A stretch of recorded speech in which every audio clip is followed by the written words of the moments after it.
Afternoon here at Sunken Diamond. It's time for ACC baseball again here on the ACC Network Extra. Thanks everybody for joining us. I'm Greg Wong, joined by Carson Trail. We'll be taking you through this one. It's Notre Dame and it's Stanford. First time they've met on the baseball diamond as conference foes. They met in the College World Series a few years ago. That's the last time they played before this series. Today, Notre Dame and Stanford, Fighting Irish came and made the cross-country trip and then knocked off Stanford yesterday 8-2. So tonight, Stanford will try to get back in the win column behind right-hander Trevor Moore, who is starting his first game of the year. He's opposed by right-hander Rory Fox for the Fighting Irish on what is a busy day here on the peninsula. It's Cardinal Palooza, of course, just across the way at the softball game. Softball's hosting Cal. They're home to break the college softball record for highest attendance game in NCAA history. We don't have the official figures yet, but it is packed inside Stanford Stadium. But only a few yards away here at Sunken Diamond, we've got baseball today, game 2 of a 3-game series. And Carson, for Stanford, they had the win against the top 5 team in Clemson a week ago to salvage a game on that series on Dave Esker's birthday, by the way, on Sunday. And now they're just trying to get a little momentum in conference play. Hit another speed bump yesterday, so still they're right in the thick of the hunt to try to qualify for the field of 64, but it's got to really start soon for this team to get on a roll. Yeah, Stanford and Notre Dame enter right about on the bubble despite conference records that aren't too sightly.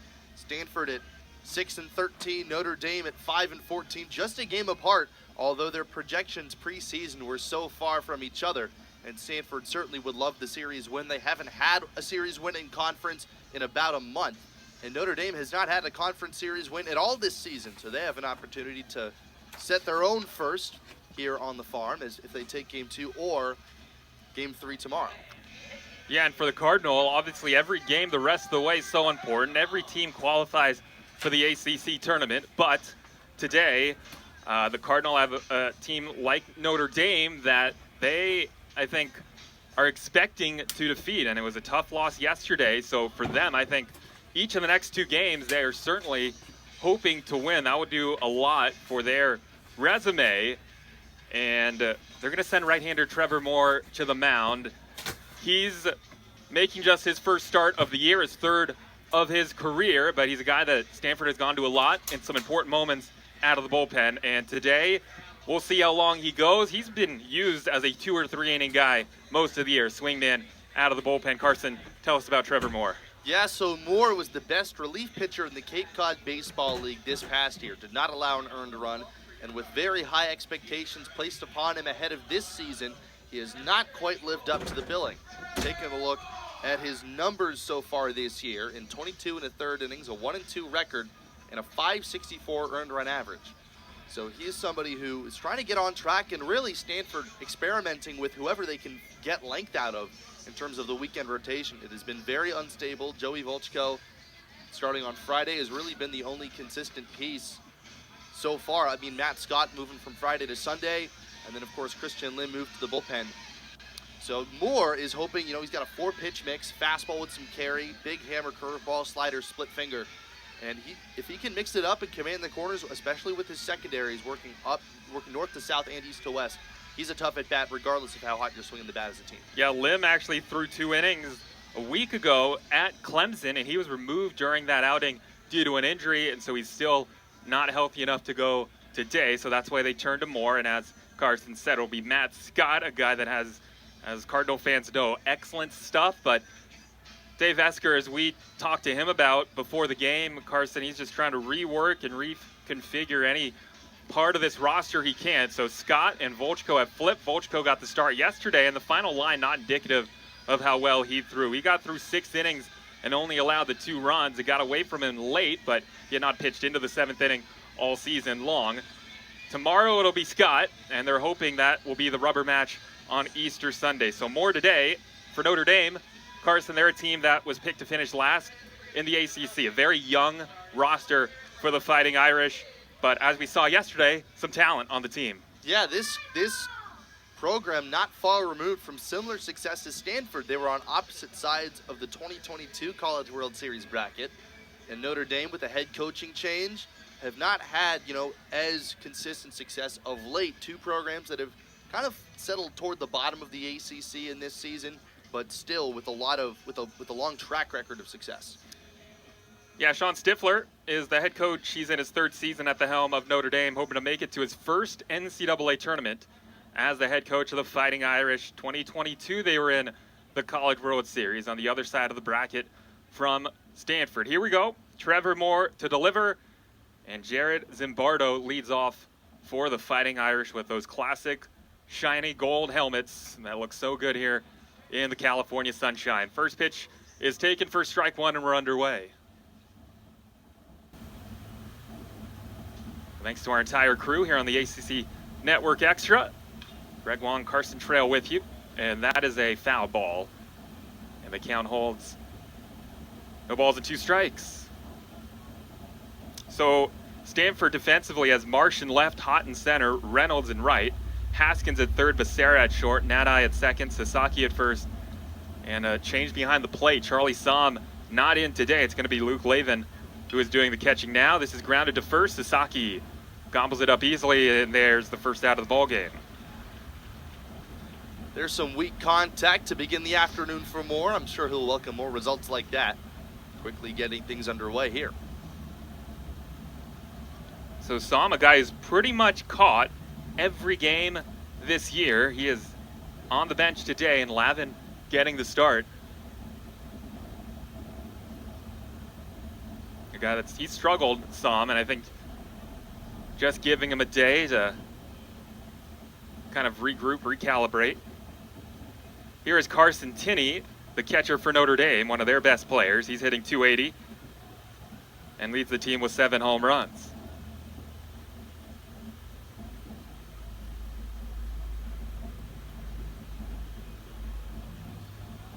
A lot of freshmen and sophomore up and down this roster for Notre Dame.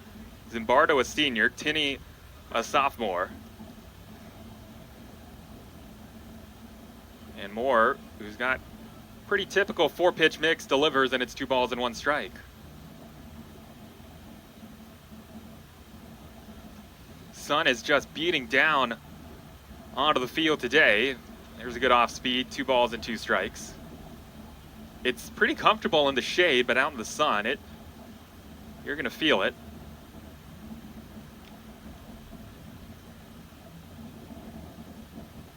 Two pitch, here it is. And that'll run the count full 3-2.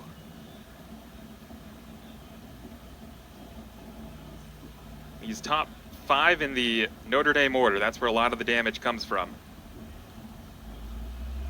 That's popped up, foul, and out of play.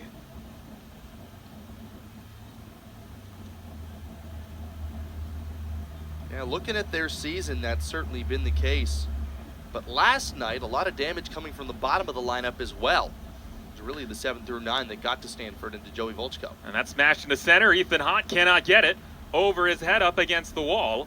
Tinney to second, and there's a 1-out double. Yeah, I said game 1. It was 9-3, of course, not 8-2. It was 8-2 for last few innings, and then 9-3, but it was a close game late, and then it just got away from the Cardinal bullpen. Yeah, Stanford definitely had their opportunities to get back in yesterday's contest. And today, hoping to avoid playing from behind again. Earlier in the season, they really showed a strong tendency to come back. But that has sort of waned in this cold stretch they've played in conference. Yeah, they had the undefeated start to the year. They were in the top 25. But then the 11 straight conference losses. Broken up a week ago. Davis Johnson takes strike 1. They had the win on Sunday, 11-6 over Clemson. I mean, any win you can get in Clemson, South Carolina is impressive, and you can put that on your resume and highlight it in bold. But then they come back and lose to Notre Dame. Chop Weekly, more work, Sasaki, and he's going to do it himself on the play. Tinney to third.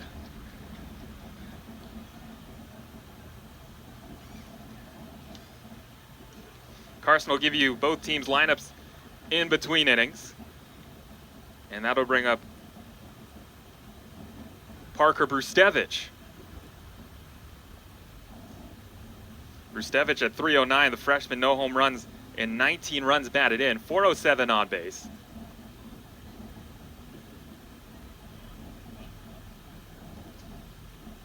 Again, more starting for Lim, the usual Saturday starter. Out with an injury today. Of course, Stanford pitching staff, they had high hopes coming into the year, just has not panned out. And Dave Esker still positive about the future of the team, and the guy's seen a lot of baseball in his life, the 8th-year manager and head coach of the Cardinal. But they're just working through some things. Yeah, Stanford and Notre Dame recognize each other's growing pains. Stanford, of course, last year in the Pac-12, and then Notre Dame falling on similarly rough times, a very young team in the ACC. And two teams that have been to Omaha a lot in recent years, but of course last year Stanford missed out on just making it to the tournament. Notre Dame has not made it in the last 2 years. 3-0 to Brustevich. And that is a ball just wide in the walk. And here comes Connor Hinks. Hinks, the transfer out of Virginia, but he has played most of his career at Notre Dame. Now a graduate student.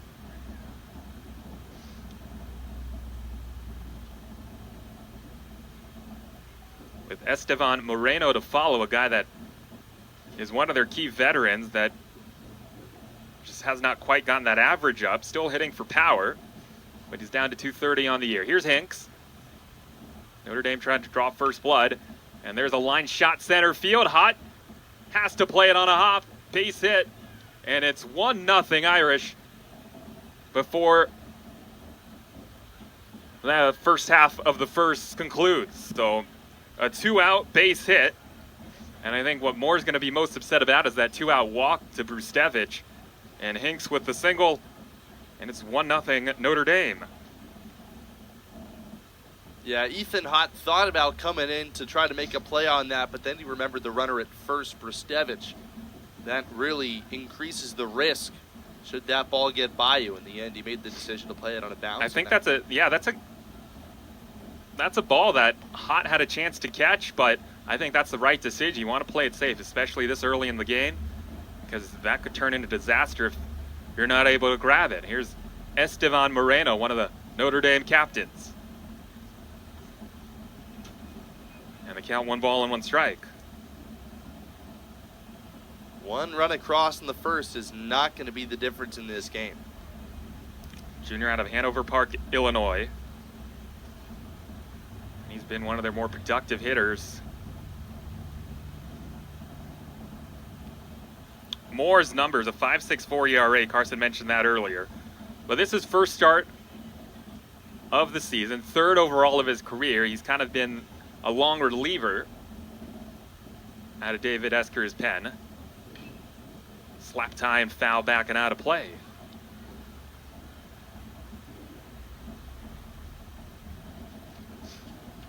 This is only the 5th meeting between Notre Dame and Stanford,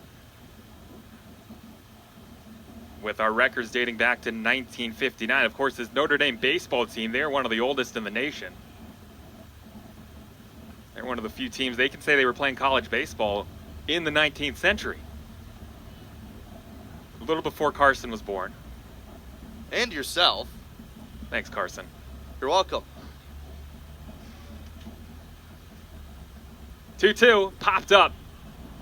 Looking into the bright sun, it's Nat-Eye calling everybody off and stays with it. And that ball hit a mile into the blue sky and he puts it away. And the side is retired. So 2 men left on the bases, but Notre Dame gets off of the front foot. It's Notre Dame 1 and Stanford coming up. And now for the lineups, we'll keep it here. Carson will give you both teams starting 9. Thanks, Greg. You just saw the Notre Dame Fighting Irish. They're comprised of Jared Zimbardo leading off and playing center. Carson Tinney, who doubled and scored. He's the catcher, batting second. Davis Johnson, the designated hitter, bounced out. He's batting third. Parker Brustevich, he walked with 2 men gone and a man at second. He is the first baseman batting cleanup. Connor Hinks drove in the game's first run. The second baseman bats fifth. Estevan Moreno popped out to end the inning. The shortstop bats sixth. Jace Lee, the left fielder for the Irish, batting seventh. Nick DeMarco, the third baseman, bats eighth. Brady Gumpf, the right fielder, is batting ninth. And Rory Fox is doing the pitching. For the Cardinal, with Trevor Moore on the mound, it is Trevor Haskins leading off and playing third. Timo Becerra, the shortstop, bats second. Jimmy Nadai, the second baseman, is in the three-hole. Brady Reynolds, the right fielder, is batting fourth. Tatum Marsh, the fifth-place hitter, is in left field. Rentaro Sasaki, the first baseman, is batting sixth. Brandon Larson, the DH, is batting seventh. Or rather, let's see. Yes, Ethan Hott, the center fielder, is batting eighth, and Luke Lavin, the catcher, is batting ninth. For a second, I thought Larson and Hott were switched, but in fact, that is not the case. Ethan Hott has kind of settled in that 8 to 9 spot. And of course, Luke Lavin, the new addition behind the plate, giving Charlie Somm some time off. He is batting ninth. He's taken some good swings this year. And now Stanford up for their first cuts against Rory Fox. Yeah, Fox on the year. This is his ninth start, 4.59 ERA. 38 strikeouts against 17 walks for the right-hander, as Notre Dame is going to try to get a series win on a season where they only have 5 wins coming in to conference play today, 5-14. So Fox is trying to get Notre Dame going. And Carson, he's a guy that's been in the rotation all year long. And tell us about Rory. Yeah, so looking at his numbers this year from the pitching side of things, come to you in just a second. Guy that last year also started 9 games, 6 relief appearances. Yeah, 33 in the third innings, 0-3 record. As many walks as earned runs allowed with 17, 38 strikeouts. Out of the 8 extra base hits he's allowed, only 1's left the yard. So Stanford at times has really loved the long ball. Certainly you could say that about the main up, Trevor Haskins. Yeah, Haskins with 11 home runs on the year. He's been the igniter for the Stanford offense. Yesterday, just the 3 runs. That has been the exception than the rule. This Stanford offense has done its job for the most part this year, although interestingly, when we spoke to Dave Esker about it, as Fox comes back with the 0-1, and it's 0-2, he said, look, if our pitching staff isn't having its best day, we just got to score more runs, and we haven't been able to do that as much as I would like this year, despite some of the eye-popping numbers for a lot of the Stanford hitters. Dave Esker's still not satisfied, and I guess why would you be with the record where it is? There's a fly ball to right, and put away by Gumpf for the first out. Yeah, and Dave Esker has always had a great feel for lineup construction. Trevor Haskins flying out there. But he's somebody who's not afraid to put a power hitter at the top of the lineup, hoping to set a tone. Some quieter contact that time from Haskins. But a lot of the time, that has proved fruitful for Dave Esker's teams historically. Lee Zimbardo Gumpf in the outfield from left to right. DeMarco at third, Moreno at short, Hinks at second, Brustevich at first, Tinney is the catcher. Timo Becerra with a shot and caught by Moreno. The smooth fielding shortstop puts it away, and there's 2 outs. And here's Jimmy Nadai. Moreno made that look much easier of a play than it was. Smoked right over his head. Moreno able to just hop up and snare it before it could hit the outfield grass. Well, Nadai comes in, batting .316, 9 home runs, 29 runs batted in. He has been a mainstay at second base for the Cardinal. How about that home run he hit at Clemson on Sunday in the opening inning on a ball that pretty much left Clemson Stadium? He's just shown off so much pop. We got to talking with Dave Esker about Jimmy's season. He's just said he's just been so consistent. He's so steady, and that's why he's moved up to the 3-hole.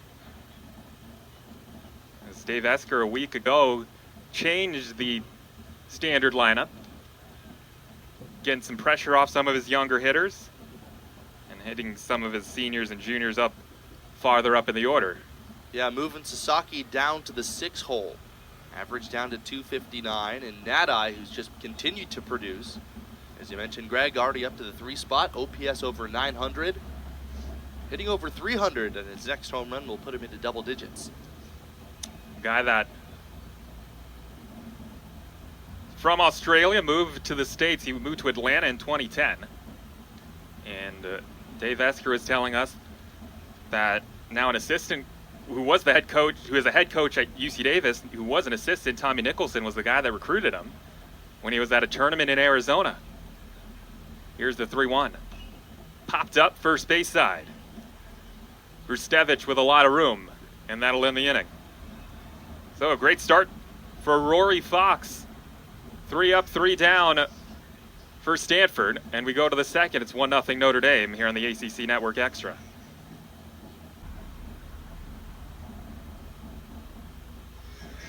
Well, thanks everybody for joining us from across the way. If you're watching from the South Bend area, and a lot of Notre Dame fans I know tuning into our broadcast today, it's a long trip out here, so don't blame you if you didn't make it out, but we are having a really big day on the Stanford campus. A lot of sports are in action today, of course, highlighted by softball hosting Cal, and they are trying to sell out, or at least break the all-time record for highest attended game in college softball history, of up over 12,500 fans, which was set earlier this year in Oklahoma City. Actually, last year in Oklahoma City during the College World Series. And they've had a heck of a game so far. Cal off to an early lead, since dwindled down to just 1. That's how you give those fans their money's worth, for sure.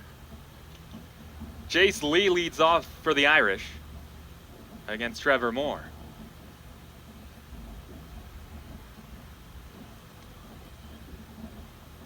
But that's why we have a lot of people out on campus today. Sinking line drive right center field, and that's another hit for the Irish. 3rd hit of the day against Moore. Right now, Trevor Moore still trying to find it, not missing many bats early. And here is Nick DeMarco. A lot of food trucks outside. Good day to be out here right around the Stanford athletic facilities, and a really good crowd still filing into Sunken Diamond.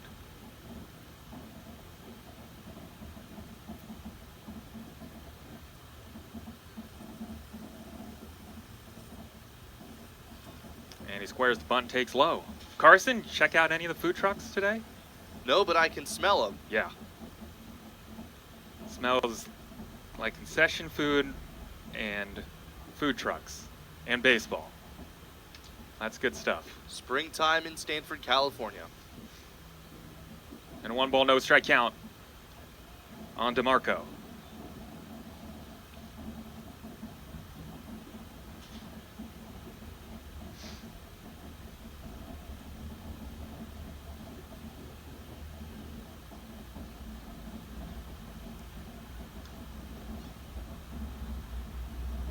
Notre Dame won at home against Valparaiso earlier this week during a midweek game on Tuesday. They lost 2 out of 3 on the road at Boston College prior to that. And a breaking ball, that one just misses. 2 balls and 1 strike. In fact, they were at home for almost a month, Notre Dame, before going on the road to Boston College.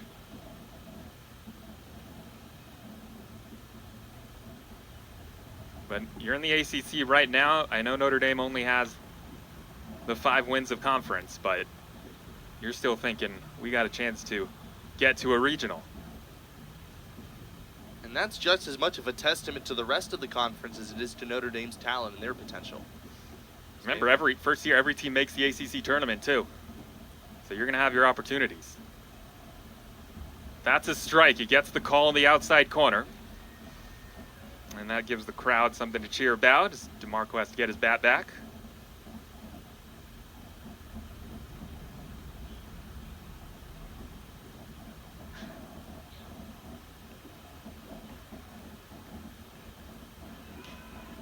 Runner goes, and it's ball 4.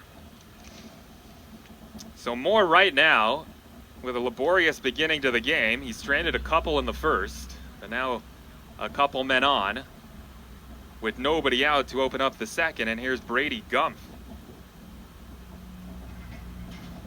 Would not be surprised to see the leash shorten here for Moore, at least a little bit. Thomas Eager coming out from the Stanford dugout. Some frantic action down in the right field bullpen we can see from our vantage point. Yeah, I don't know what the pitch count was for Moore coming in.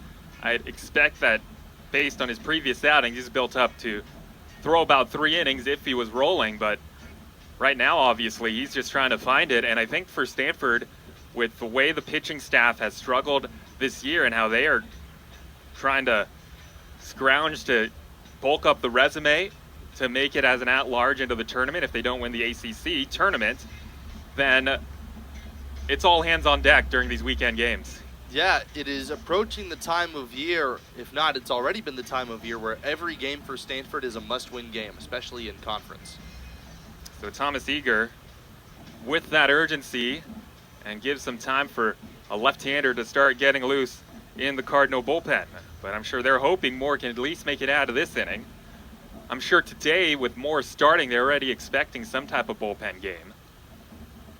But they don't want to dip into it too early with still a game left to go. Here's Gumpf, who is going to shorten the bunt. They crash in the corners, and there's ball 1. So Moore has not been able to get ahead to a lot of these first 9 hitters for the Irish. Gumpf, the 9th man in the order. Still a little bit surprising to see him square, considering the game he had yesterday. 3 for 4, 3 runs batted in. And that's just trying to keep the line moving. And now it's 1 ball and 1 strike. Yeah, Gumpf last year, he had a great year. 48 games, he slugged .523. But this year has just not been able to hit for the same power. 3 home runs, 2 doubles coming into this game. Here's the bunt again. Gets it down, and he takes a look at third and is able to throw him out at first still. So it's a sacrifice for Gumpf. And the out goes 1-3. So now second and third, 1 out. Notre Dame scoring a run in the first on a base hit by Connor Hinks. And now here's Jared Zimbardo.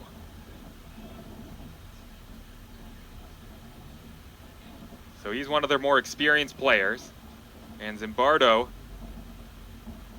graduate student out of Middlesex, New Jersey.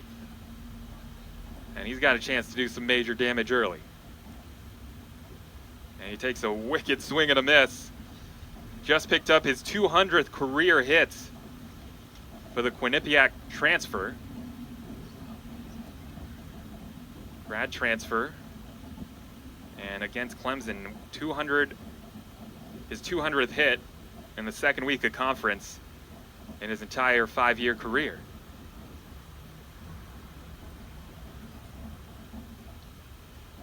And he does not get the call on that outside corner. Yeah, not getting any help early, Moore. And Moore, with his stuff, does not need to pitch on the peripheral of the zone. He's a guy whose stuff bites in such a different direction that he can let it eat at times. Yeah, he relies on his movement. Fastball is right around 89, 90 miles per hour. But he's got a lot of movement with the off speed, and right now it just doesn't quite have the feel. 2 balls and 1 strike on the dangerous Zimbardo. And a swing and a miss, 2 balls and 2 strikes. Strikeout situation. Let's see what Trevor Moore goes to here. Luke Lavin, not the ordinary starting catcher behind the plate. See how that affects balls in the dirt. Missed again. Full count. I wouldn't say he's been overly wild, but just not getting it in the zone. Zimbardo, a guy that really crowds the plate. Does have a base to play with. And that's hit back past Moore. And they're going to take the sure out at first, which was the right call with the infield back. Becerra makes the throw, and it's 2-0 Notre Dame. And obviously the Cardinal just want to get outs right now. Yeah, I think that Moore might have gotten a little piece of that with his glove, sending that one up the middle. And in the end, I think, they'll certainly take the out, but Moore perhaps thought that he could have gotten the runner or just looked the runner back. Yeah, if Moore gets it, that probably prevents a run at minimum, but tough play to make, especially with his momentum taking him towards first because of his delivery. Now Carson Tinney. Of all the base runners Notre Dame's had first couple innings, with the Cardinal offense, I think you'll be okay with just the 2 runs allowed. Obviously not ideal. Tinney hitting .280 with 7 home runs. That leads the Irish. And a big hack and a miss. 1 ball, 1 strike. Tinney out of Castle Pines, Colorado. He missed a good chunk of last season with an injury, but he is one of their top players returning. .570 slugging average, .460 on base. And they count 2 balls, 1 strike.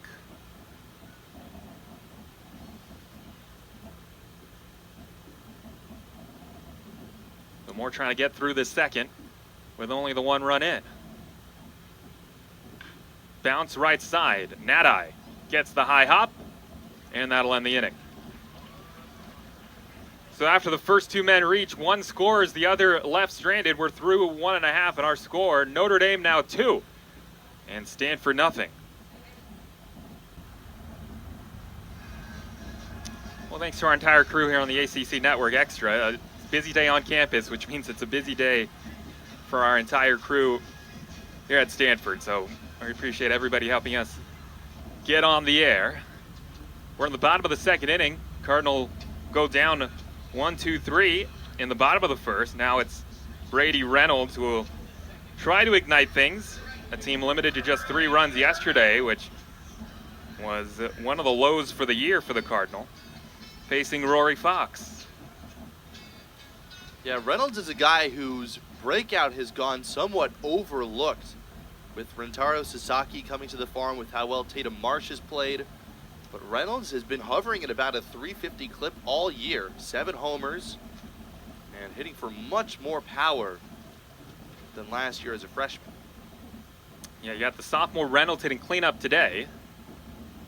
And of course, big deal made preseason, check swing and no swing on the appeal of the third. That's Gregory Street over there. Tommy Separulo's at second. Gregory Street is at third. Actually, Gregory Street at third. Tommy Separulo at second. Mark Jarbo at first. J.R. Brown just called out a strike, 1-2. And then you got, as I said, all the young players on this team, especially those golden 3 freshmen that began the year in the starting lineup for Stanford. 2 of them are hitting next in Marsh and Sasaki. Charlie Bates has been out with an injury, which Dave Esker said that's hurt us a lot because of how well he's been playing to start his career. Yeah, Bates was really outperforming his numbers in terms of what he was contributing to the team. His loss was really part of what got Stanford out of rhythm offensively. Reynolds strikes out. And now here's Tatum Marsh. But Marsh having an excellent year. .385 average. .484 on base. OPS over 1,000. For the freshman out of San Jose, Valley Christian High. He was batting down to the bottom of the order to start the season, but when you put up the numbers he's having, freshman or not, you're going to see yourself right in the heart of the order. Yeah, they tried him out at the second spot in the order earlier this year. Didn't quite work out. But now, finding a home in the heart of the order has just kept on producing. Yeah, remember earlier this year, he and Trevor Haskins kind of put up a 1-2 punch, either top of the order or in the first few series, 9-1, the 2 Valley Christian High kids. There's a strike on the outside corner.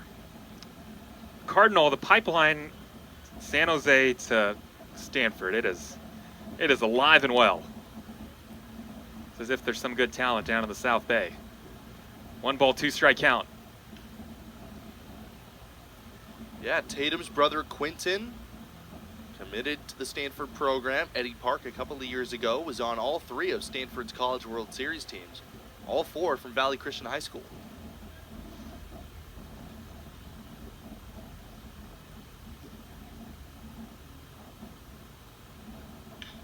Left side and through for a base hit.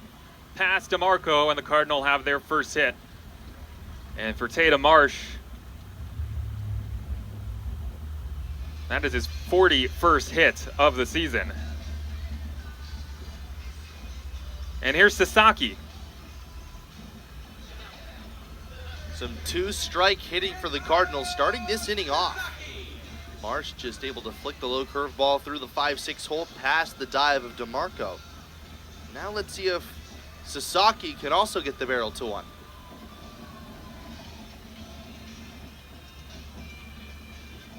Park, by the way, you brought him up. 8th round pick of the White Sox a few years ago. He's injured for the moment, so he's not played this year. Sasaki takes down and in. Got as high as high A Winston-Salem a season ago. So here's Rintaro Sasaki. And as always, he's who a lot of fans came to see. 259, 4 home runs, 27 runs batted in. A throw to first, and a headlong dive back in. And I think the Cardinal really focused on just taking some pressure off Rintaro, who is feeling so many expectations coming into this first season of collegiate baseball. And they are still uber confident in the fact that he is going to erupt at some point. But I mean, it's a lot that you're throwing out a kid who I know was with the team last year, but just so young and with so much potential. 1-1. Big chopper into the shift. There's Hinks with it. And taking third, there was nobody covering. Marsh not acting like a freshman there. That is baseball IQ. He saw nobody was covering third. And even though there's 2 outs, he said, if you're going to give me an extra 90, I'll gladly take it. And he never stopped running. As soon as he hit the bag at second, almost frantic as he scrambled to third. Again, Tatum Marsh, a heads-up play. And advancing to third base in college baseball is a little bit different than the pros because of the possible wild pitch threat. Well, especially here at Klein Field, with how much room there is behind the plate. And that's, I'm sure you saw the shift, and that's something Marsh thought about well before the play. That you put 3 infielders on this side, I know it's going to be tough for whoever's over on the left side to cover third. So here's Brandon Larson, and he hits a screamer foul into the Stanford bullpen.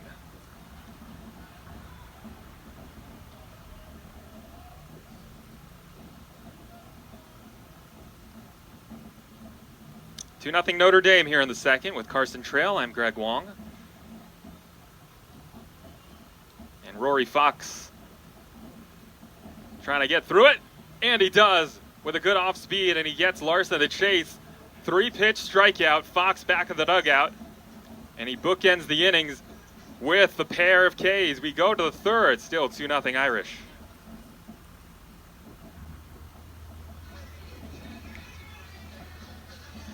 Game 2 of a 3-game series. This is one of the rare series in college baseball. They did not start it on Thursday during the Easter weekend, so we are playing on Easter tomorrow. Cardinal hoping that's the rubber match. Kind of an honor to play Notre Dame on Easter, right, Carson? I would say so, and you know, it's a little kind of some of us by surprise. Notre Dame playing on Easter. Have not checked Boston College's schedule. Carson, big plans for Easter, you're telling me? I'll be on assignment, as they say, which in my case, I'm comfortable disclosing that I'll be at home with my family. I'm glad you feel comfortable saying that on the air. Here's a called strike to Davis Johnson, and your assignment is potatoes gratin. Yes, my assignment is to cook really good food. Yeah. You're bringing to Sunken Diamond for everybody too, right? Hoping? 1 ball and 1 strike. Certainly is a season of hope, Greg. Yeah. In this case, I cannot promise leftovers. Okay. Just keep that in the back of your mind. 1-1. I'll be here. Popped up. Third base side. Haskins is going to run out of room. Oh, watch out. Trevor.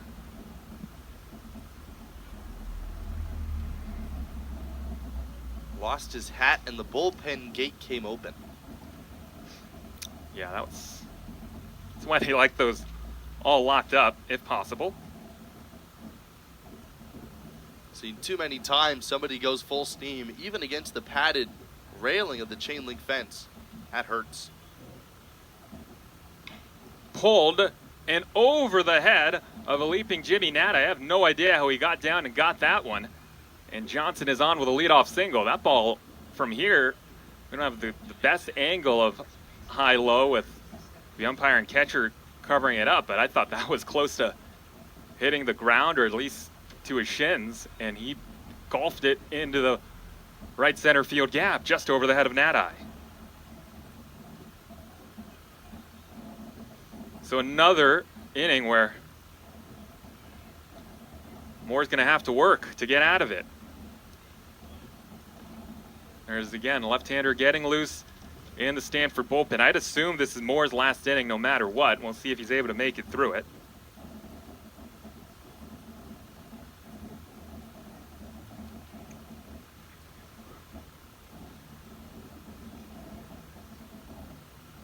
One ball and no strikes to Parker Brustevich, freshman out of Rochester Hills, Michigan. A lot of Midwest, Upper Peninsula talent on this Notre Dame team, as always. Hit and run, grounded to second. Nati, because of that, only has one play, and that's a 4-3 putout. Probably saves a double play. And now here's Connor Hinks.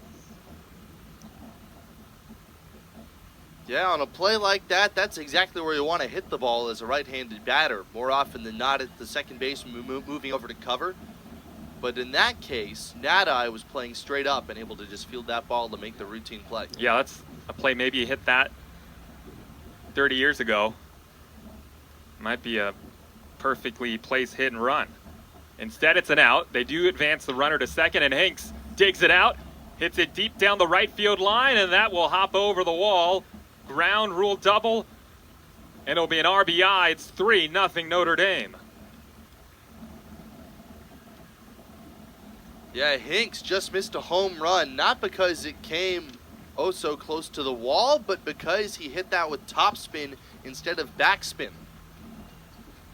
And of course, landed on the hard part of the warning track and bounced up over the wall with a couple of feet between the top of the fence and the ball itself. And that is going to do it for Trevor Moore. Again, just his third start of his career, first of this season, and he cannot make it out of the third inning.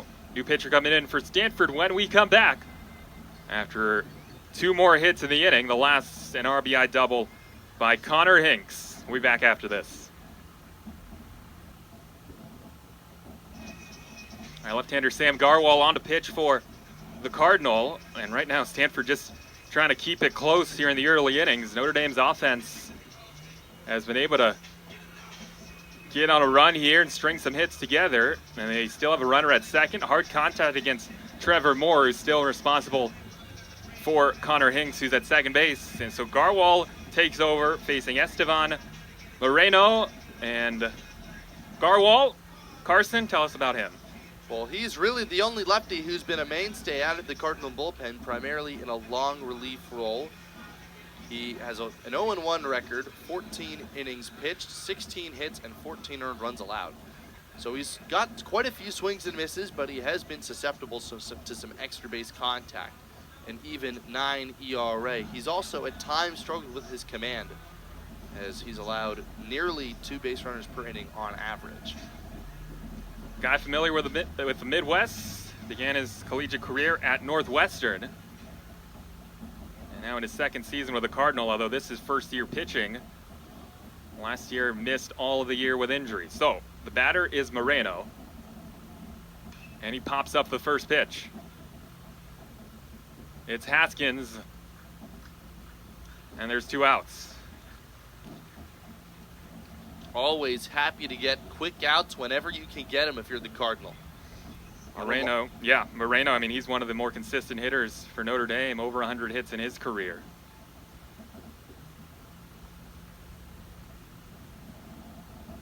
So here's Jace Lee. Notre Dame, they're trying to win their first series of conference play this season.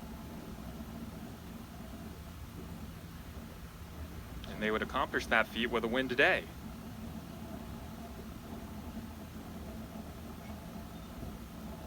When you look at Stanford's resume, 1 ball and no strikes, and most people might see the record and say, well, they might be on the outside looking in right now, which they might be. I think everybody is in agreement they're a bubble team for the moment, but they have some good wins. I mean, series win at North Carolina. That is smash foul. They had the wins against Duke, the sweep at home. And they had the win at Clemson. Obviously, Stanford, most years they're hoping for not just being in the tournament, but being a host, but still. Yeah, Stanford also made Clemson work for that series, made him come from behind in that second game. And of course, took the third game of that series. Yeah, I mean, in talking to David Esker about it, they very well could have won that series at Clemson. That's a number 4 team in the nation when they were playing them. 1-2 on Jace Lee. Garwal fires.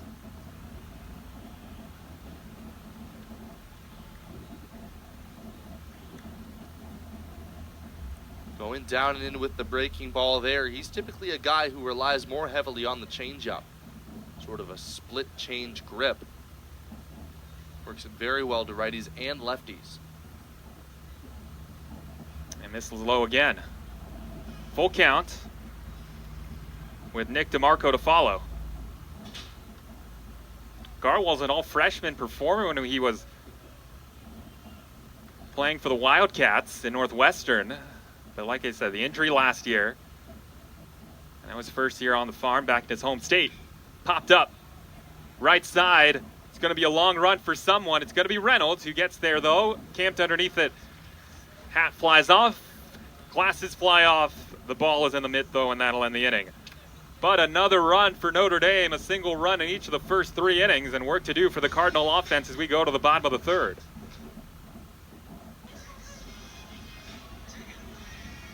Stanford offense trying to get in gear in the series. Ethan Haught's going to lead it off. And a nice start for Rory Fox, the right-hander making his 9th start of the year. So he's still in. Of course, Trevor Moore, we knew this going in. He probably was not going to last long in this ball game. What's J.R. Brown talking about? We got a loose baseball in front of the Cardinal dugouts. Cannot have loose baseballs on the field. Cohen Gomez, the freshman, in charge of picking that up. Good go, Cohen. How about Trevor Moore's line? What did he finish with? Yeah. Just to finish his day. Line now closed, 2 1/3 innings pitched, 5 hits allowed, 3 runs all earned, 2 walks, no strikeouts. And like you said, and you saw him in the Cape Cod League, he was outstanding. It's nothing but swing and miss. And he's another guy with good stuff. It's kind of been the story for Stanford this year. They've had pitchers that, when they're on, they can be unhittable. But it's been tough this year for them to string multiple good starts together. 2 balls, 1 strike the count to Ethan Haught. And I think the byproduct of that has been the bullpen has had to shoulder such a heavy load over the past month or so.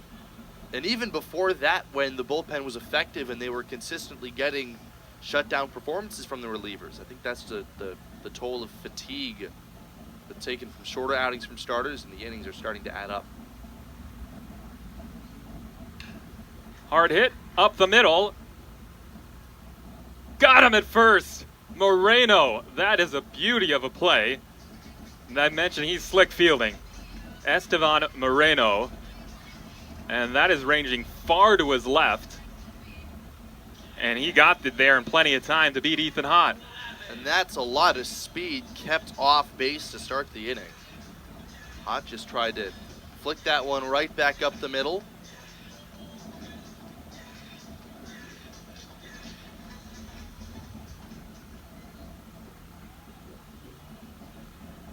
I thought that was a base hit right off the bat, but it wasn't. Wasn't the hardest hit ball in the world.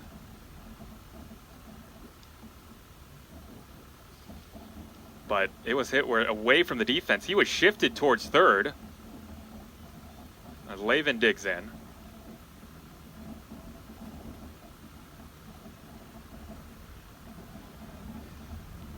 So we asked David Esker just about Charlie Som's year. Of course, he's the guy that's waited his turn to be the starting catcher. DH last year, popped up third base side. It's DeMarco with all that foul ground. Here at Sunken Diamond ends up hitting the wall. That ball was in play, but it sailed on him. And so Lavin with a little life now. Would have been a really good catch had DeMarco put it away. But it's tough. I mean, Som's been a DH most of his career, backup catcher, and now he's getting literally almost every single inning behind the plates, and that can grind on you. Yeah, nobody's deserved a break more than Som, I think it's safe to say. The amount he's caught, the amount of physical toughness that he's shown, countless foul tips, some backswings even, a lot of blocked balls that don't get a piece of the padding. It's not surprising to hear about catchers getting beat up, but Som deserves a day off as much as anybody. And I remember in the last game we called, Carson, you said Som has taken a beating more than the normal day for a catcher just throughout the course of the season. Just it's more than the normal, just wear and tear. 2-2. And it's fouled straight back. He left to pitch up. And the fact that he was producing so well in spite of that, I think speaks volumes about who the Cardinal have behind the backstop. He's their cleanup hitter the majority of the season. We'll see if he comes back tomorrow when Scott is scheduled to pitch. 2-2 pitch, here it is. Full counts, and he's trying to set it up for Trevor Haskins. Lavin hit his first career home run against UC Davis a couple weeks back. 3-2 pitch. And another good swing and a foul back.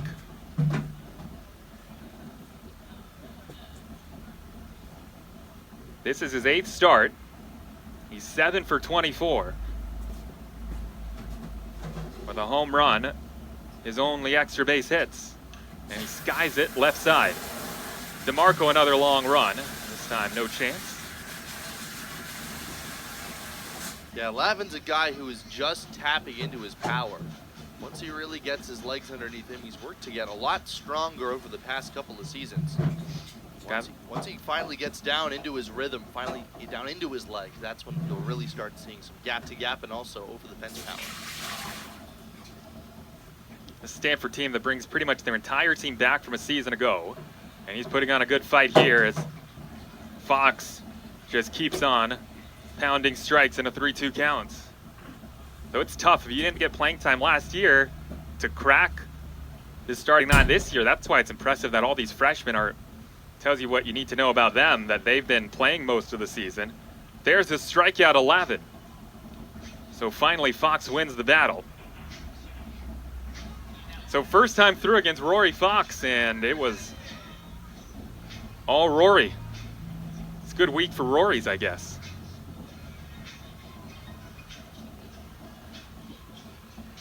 Get it? McElroy? Oh! Yeah.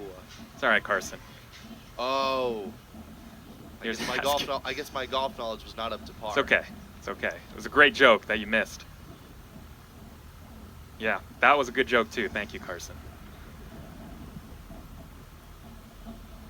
You're young, Carson, but you're not afraid to throw in some of those. I was laughing so hard silently just now. Yeah. 0-2.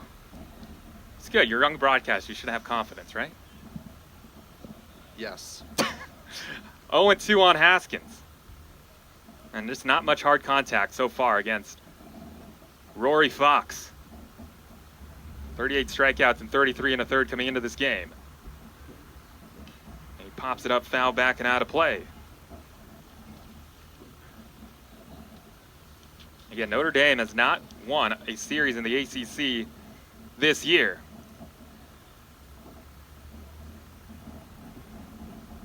But a team that comes in with pedigree.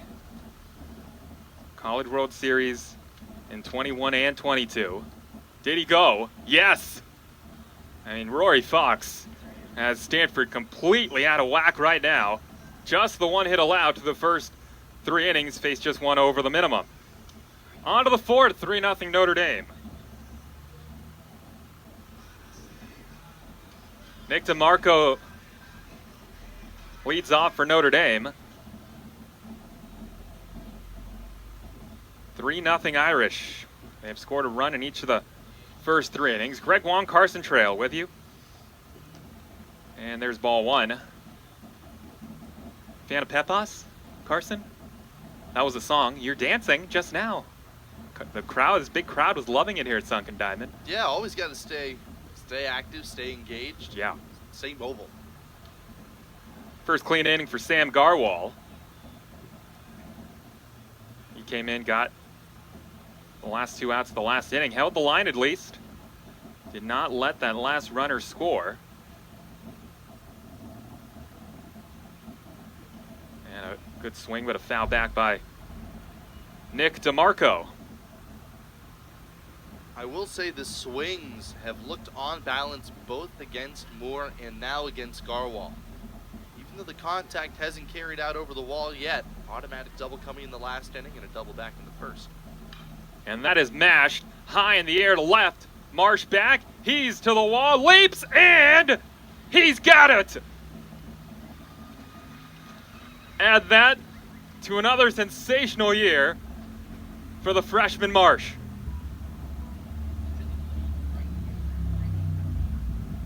Going right up against the big block S. And an outstanding catch.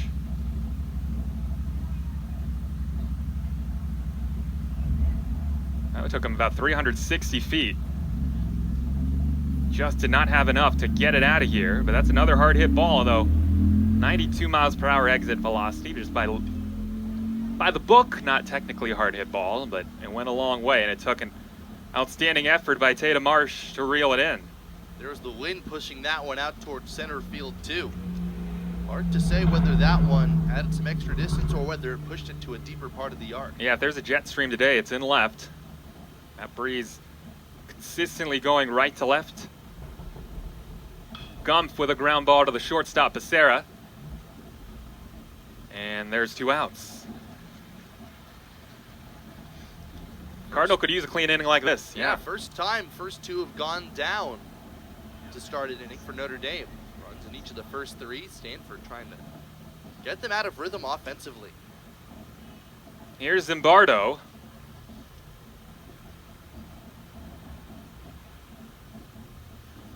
Definitely one of our biggest crowds of the season here at Sunken Diamond. All the people around the Stanford campus today. Cardinal trying to come back in this series. And a good swing by Zimbardo, and he fouls it straight back. Quinnipiac transfer, Jared Zimbardo, that is D1. All the way in Hamden, Connecticut.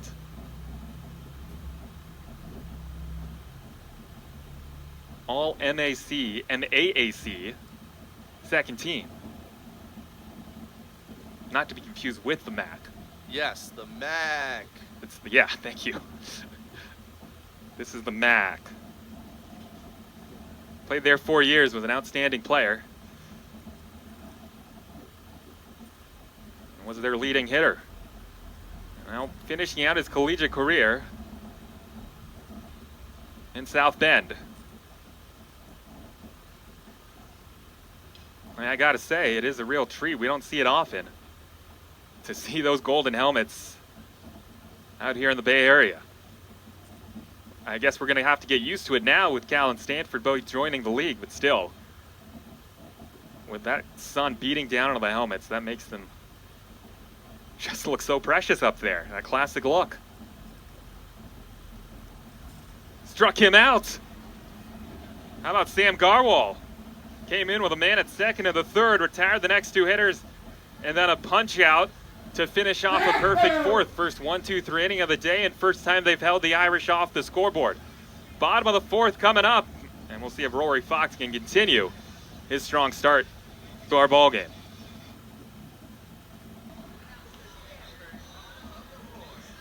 On to the home half of the 4th. Cardinal offense trying to wake up in this series. Just the 3 runs yesterday, just 1 hit so far against Rory Fox. Full day of action in the Atlantic Coast Conference. Of course, this one unique just because they're playing the 3-game series over the course of the weekend. A lot of teams are finishing it out today. Carson, what you got? Yeah, so Stanford, they already had a couple of short weeks this year, so they're playing Friday through Sunday despite Easter tomorrow. Miami leading Georgia Tech 6-1 in Miami. The Yellow Jackets are threatening with one gone, but still down by 5. Boston College has beaten Wake Forest on the road. Stanford play them coming up soon. Final score 7-5 over the Demon Deacons. Duke beat Pittsburgh 19-9. 3 errors committed in the game by the Panthers. And Louisville has beaten Clemson 8-6 in game 2 of that series. That's in Clemson too. 0-2. This, by the way, is the first time I mentioned these two teams have met 3 times prior. That was all on neutral fields.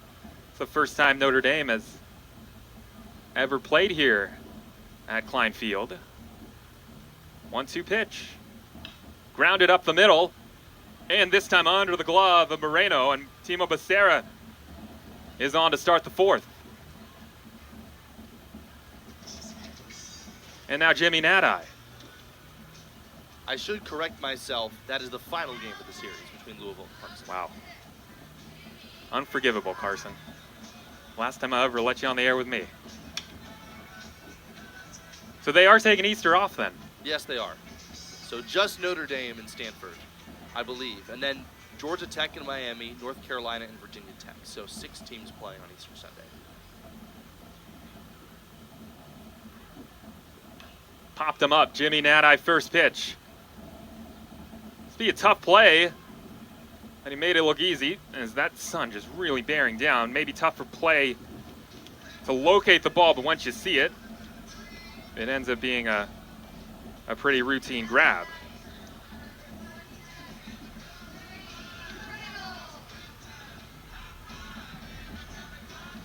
Rustevich. That's why you wear the shades. Here's Brady Reynolds.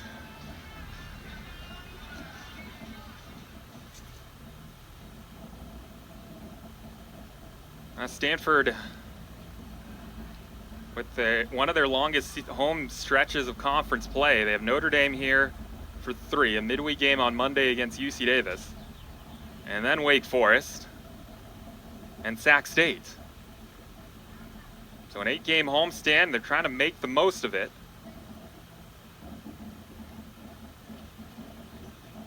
And this Notre Dame pitching staff is doing what few teams have been able to, at least in the first game and a half, and that is limit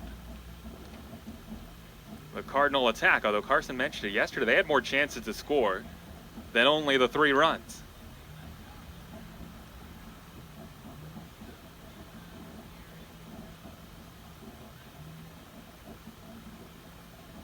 Had that stretch a week ago, a couple weeks back now, when they played Georgia Tech and then UC Davis. That was the other time of the schedule where the offense just was not clicking like it usually is. That good breaking ball on the outside of the count, 0-2.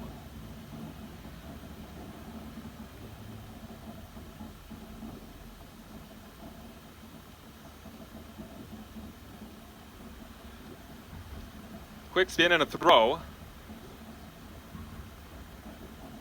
Fox has not pitched out of the stretch much. See if that makes a difference at all for the Stanford offense.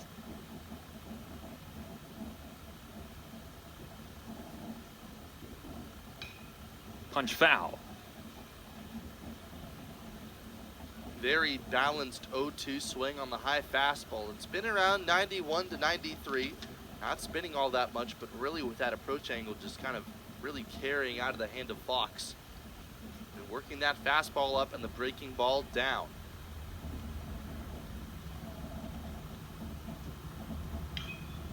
Just foul. And that was a bullet. 99 miles per hour off the bat. He hasn't missed location much, Fox. He did there.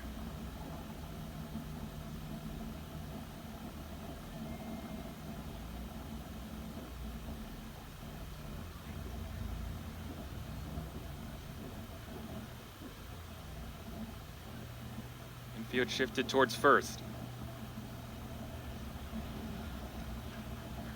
You hear the Irish dugout, they wanted it. It just missed the inside.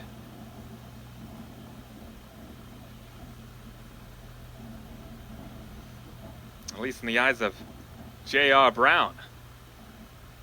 Trackman here at Stanford, that had it right on the inside corner. Well inside, actually, the inside corner. Got him anyway. All it cost him is one pitch as he blows a 92-mile-per-hour fastball by him. So Nadi is 0 for 2. Or I beg your pardon, Reynolds 0 for 2. And now here's Tatum Marsh.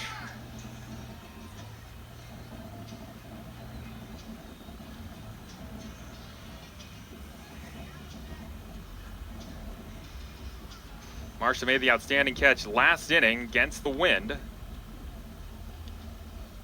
You mentioned it earlier, this is a situation the Cardinal were good at, especially early in the year. 9 come from behind victories this year for Stanford. So about 50% of their wins, they have trailed at some point. Close, but not in time. And Stanford is a program where if you see them fight when they're from behind, when they're coming from behind, that really kind of gives you an indicator for how they're feeling, how their season is going. The fact that their fire looked like it had gone out for a while, and then, you know, of course, flashes last weekend against Clemson. I think that illustrates more about how Stanford's season has progressed than anything. Yeah, the Saturday game, that was the real heartbreaker. They lost 11-10. Outside 2-1. Well, they've made Fox work for the first time today here in the 4th. Most of the comebacks have come early in the game. However, once they get past the 6th, they're only 1-11 when trailing. And that was fouled straight back. He had a pitch to hit there again.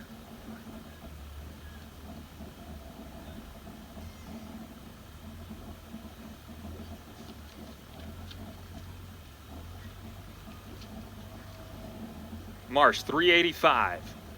Up to 390 after his base hit. He had a lean, and he's just back again, Becerra. You can throw over there all you want in college. Becerra's stolen twice this year. Caught twice.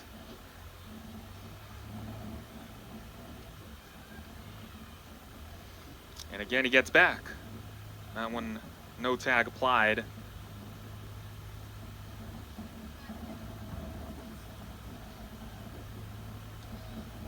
Cardinal offense trying to give this big crowd a jolt. Runner goes, pitches wide, the throw down, right on the dot, and they got him. Carson Tinney delivers a strike down to second. Hinks, all he had to do was reach the glove out. And Becerra caught for the 3rd time, and Marsh left at the plate, and still he has faced just one over the minimum through 4. That gets Fox out of the inning. On to the 5th. 3-0 Notre Dame here at Sunken Diamond.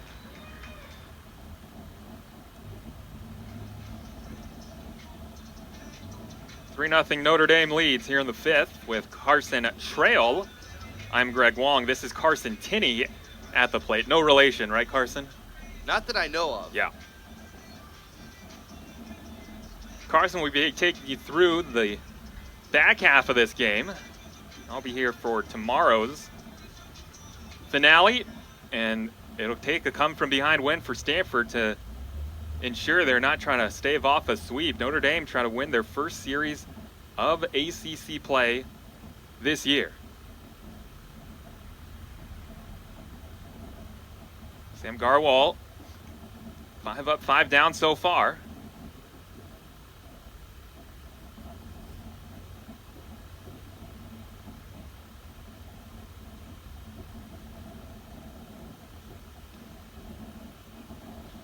Two balls, no strikes.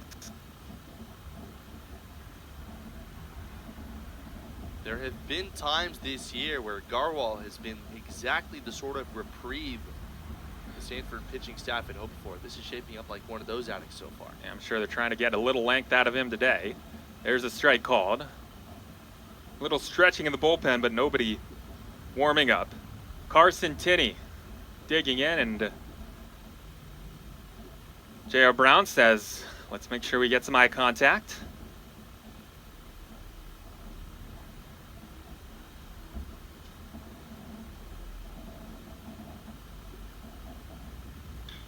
Crushed. Left field. Marsh on the move. Forget it. Up into the trees. Carson Tinney with his 8th of the year. It's 4-0 Notre Dame. Just a missile off the bat of the sophomore out of Castle Pines, Colorado. I mean, he just scorched it. Left his bat at 109 miles per hour and went an approximated distance of 415 feet.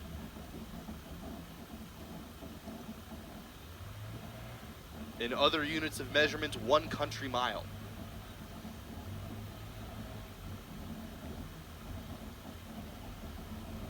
That got out quick, and it went far. If you're a pitcher, I think those are the ones you want to give up. You don't want to give up the ones that just creep over. Gonna give one up. And also with the bases empty, I think that's... Well, that helps too, so. but it does make it 4-0 Irish. And Tinney with his team-leading 8th of the year.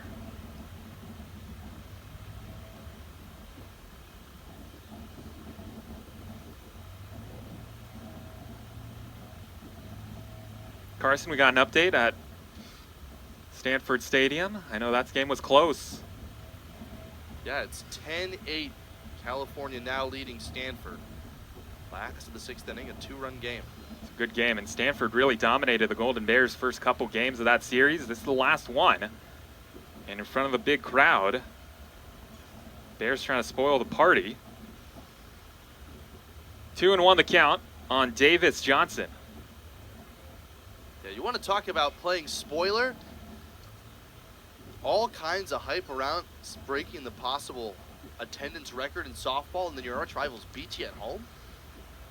Notre Dame can certainly empathize with that. They went on the road, knocking off Tennessee a couple of years back when Tennessee, the big bad Vols that year, #1 seed. Stanford was #2 that year.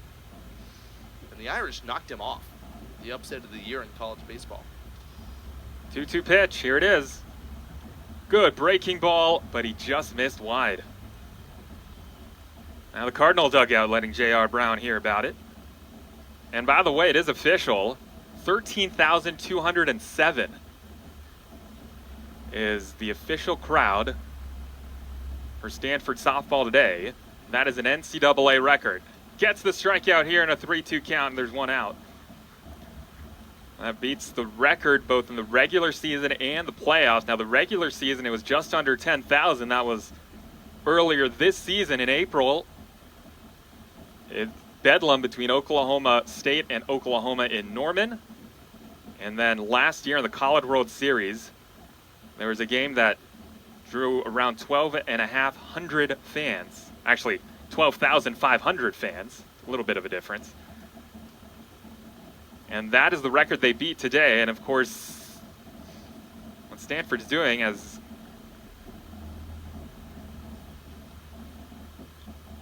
there is ball 1 to Bustevich. Stanford is trying to make the most of this year with the softball team playing at the football stadium during the renovations. And that's, I'm sure, a lot of memories. And look, with their offense down 10-8, bottom of the 6th, they more than have enough firepower to come back in that one. 1 ball, 1 strike here. 4-0 Notre Dame. And there's a sharply hit one hopper to short. Becerra picks it up, no problem, and throws him out. Scorched off the bat of Bustevich.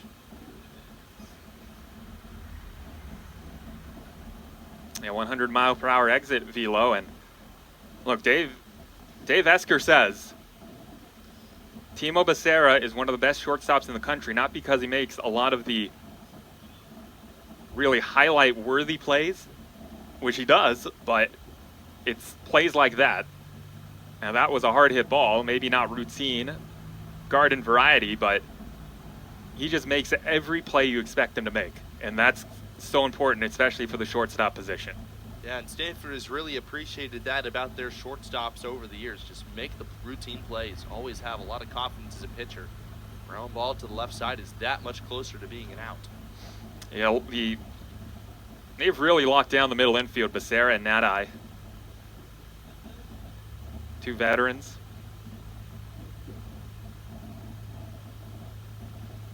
Becerra shifted towards the middle here, and that breaking ball just missed wide.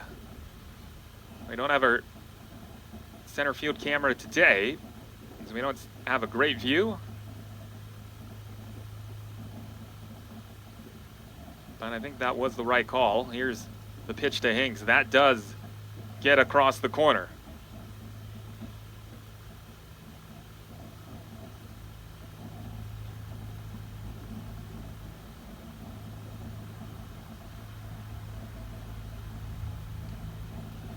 There's a strike. I'm wondering, whenever that softball game ends, it's coming up on 2.5 hours, which is long for a softball game. Hopefully we're going to get some overflow crowd here to Klein Field with over 13,000 people watching a few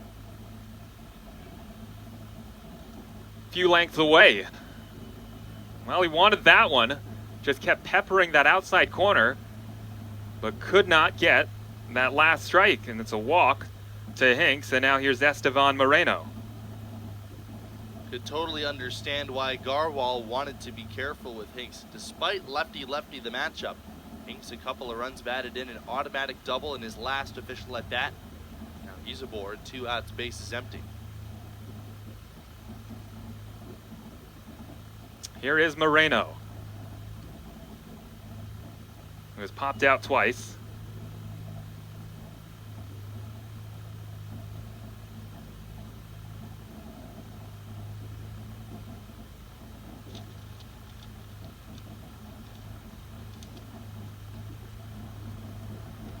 And another curveball that misses.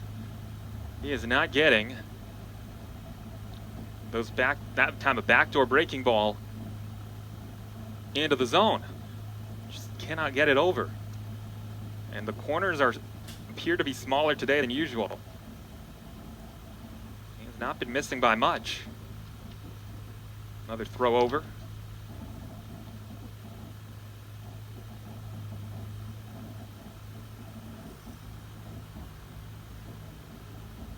Well, coming into the year, I mean, Notre Dame's strength was their pitching staff and a young lineup. That's at the knees for a strike.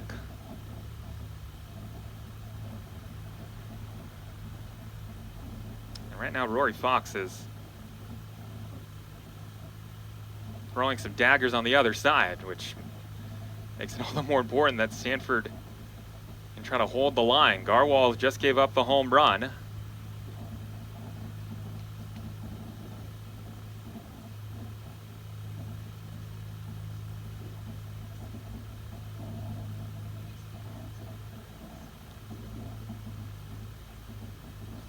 ERA's 5.86 for the season, though, for Notre Dame this year. Trying to find some things out and try to figure out what sticks on the mound. Again, lots of time left, both these schools, to make a run at a regional. And this would be a massive series win for Notre Dame if they can pull it off on the road. Grabs the outside corner there. That one looked pretty similar to a couple that were called wide. 1 ball and 2 strikes. Yeah, Stanford with something to prove, possibly a next weekend series. They host Wake Forest, who at one point was in the top 5 teams in the country.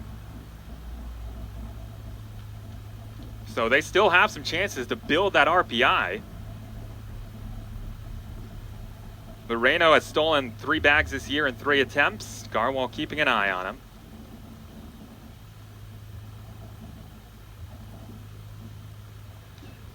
And he stays alive again.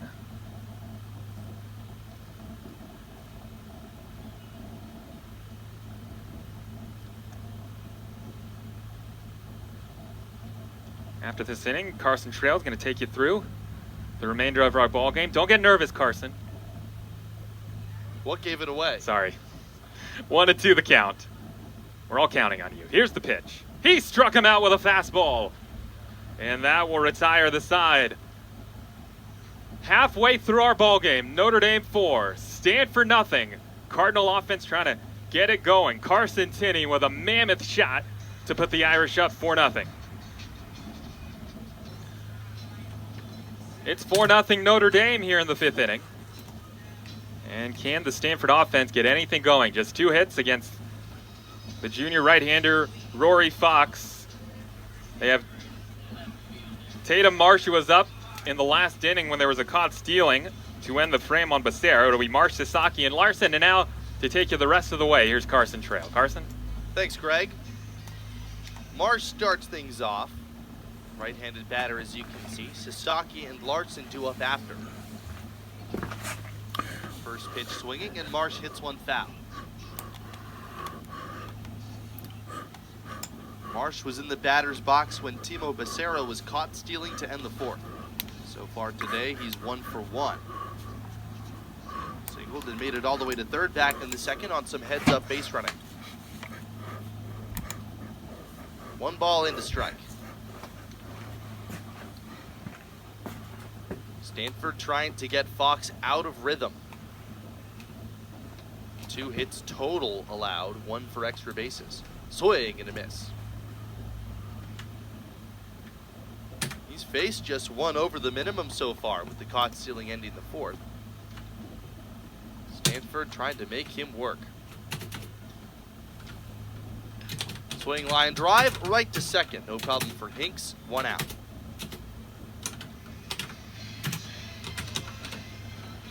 Bases remain empty now for Rentaro Sasaki. Left-handed batter bounced out softly in the 2nd. That was a ball hit right into the overshift. Hit a little bit harder. Might have been a double play ball. But instead, advancing Marsh all the way to third base in his last time. Bottom of the 5th inning, Stanford being out hit by Notre Dame 6-2. Irish trying to win their first series in conference play of the season. 1 ball, no strikes on Sasaki. Overshift on, 3 men to the right of 2nd. Only man on the left side is DeMarco, the 3rd baseman. That one's up and in, and it hits Sasaki in his forearm. He walks gingerly toward first and kind of grimaced initially. And yeah, John Ursone comes out of the Stanford dugout to pay him a visit.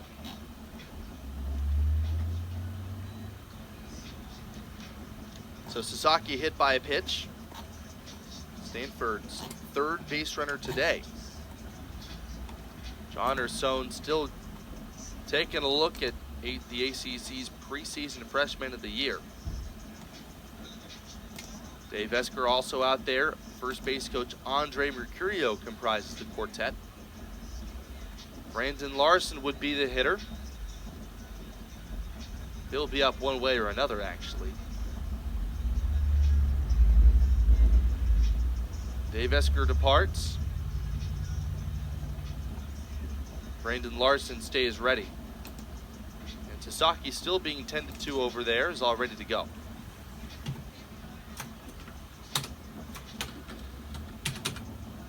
So Brandon Larson is up now. He struck out in his only other at-bat today. Larson, 0 for 3 as the DH yesterday. His power, for which he made himself known in the earlier part of the season, has fallen off a little bit. OPS now under 800, which is still very good to this point in the year at 795.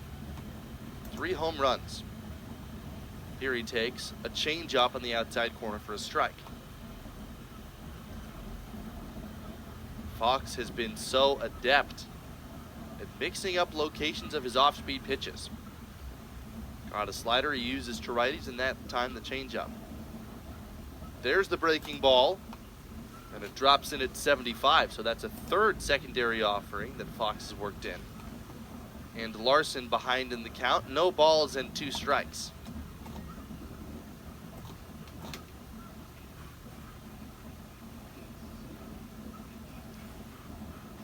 That misses just low, not by much. And according to our TrackMan strike zone, that was actually in the zone. Larson standing 6'6". Strike zone a little bit more elevated than what is customary. Now the 1-2 pitch. Larson swings and misses. Strikeout number 6 in 4 2/3 for Fox. And with 2 outs and Sasaki still at first, here's Ethan Hott.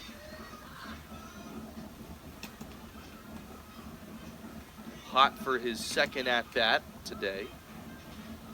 We talked earlier about how Stanford have missed Charlie Bates so dearly from their lineup. They were 15-2 before the freshman got injured. Bates started in center field all but one game before he went down with an injury. Hott's been the mainstay since. Here's a chopper to the left side, in between Hop DeMarco. Makes the play, side retired. A hit batsman and a man left for the Cardinal. We go to the 6th inning. Notre Dame 4, Stanford nothing when we come back on ACC Network Extra.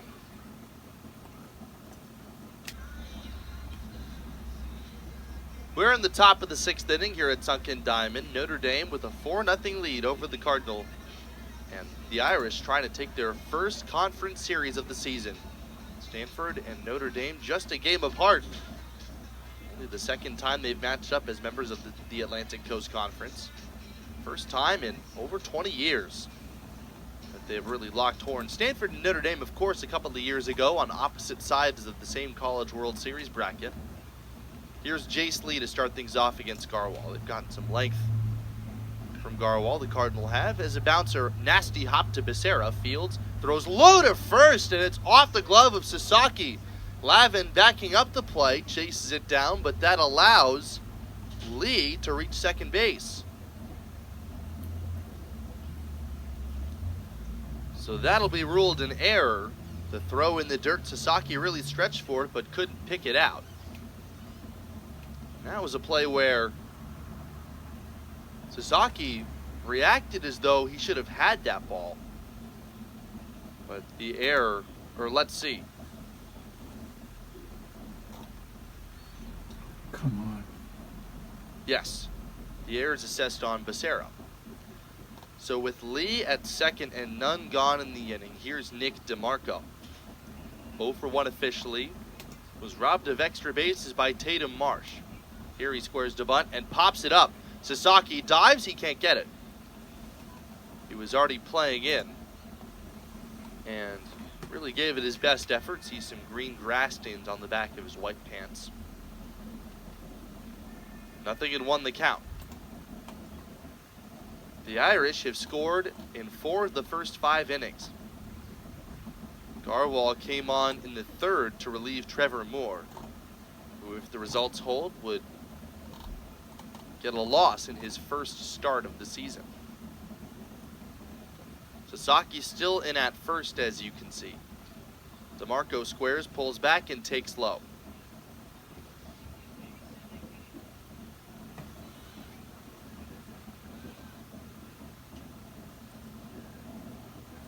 A ball and a strike. Let's see if DeMarco squares here. Yes, he does. And he gets it down to first. Sasaki throws to Nadai, covering, and it's off his glove. League is coming home. Here's the throw. It will not come in. And that is an E4 on Nadai.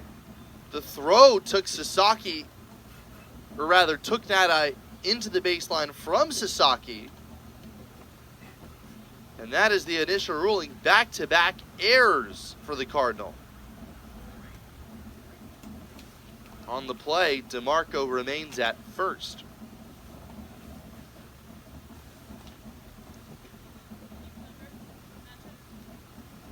Here's Gumpf now. Grady Gumpf. Garwal, as Gumpf bunts it out in front of the plate. Snap throw to second. Lavin gets the lead runner. Savvy play from the sophomore backstop for the Cardinal.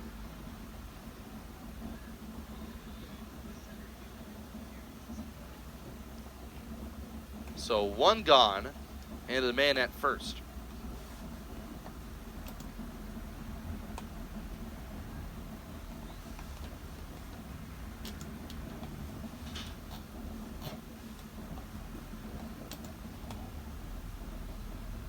In case you've been with us for the duration of this broadcast, the big swing has just wrapped up across the parking lot from here.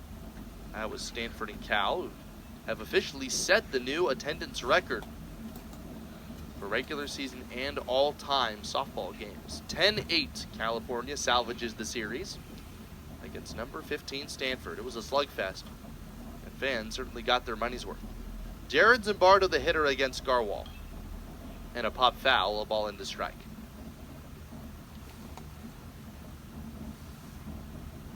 Zimbardo, the leadoff man, OPS down to 800 as he is hitless through his first 3 at-bats. Drove in a run on a ground ball in the second. All of Notre Dame's 5 runs have come individually so far. 2 balls and a strike. Jared Zimbardo. Already spoke about him transferring from Quinnipiac ahead of this year. 353 in his final season for the Bobcats. 2-1 floats in for a called strike. There's the changeup, and Zimbardo not the happiest with it. 2 balls and 2 strikes to count. 1 on, 1 out, 1 in. Infield to double play depth.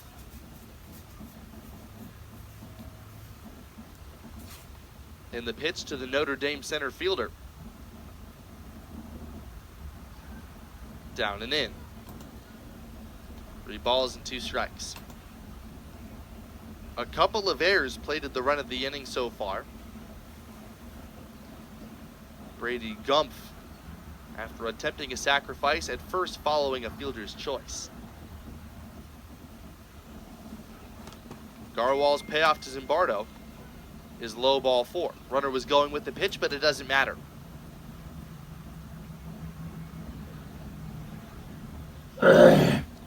Second walk allowed in this outing by Garwal.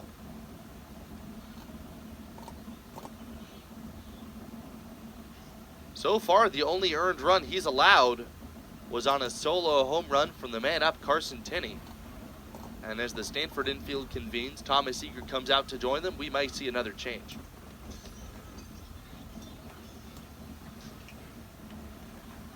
Five runs, 6 hits, no errors for Notre Dame. No runs, 2 hits, 2 errors for the Cardinal.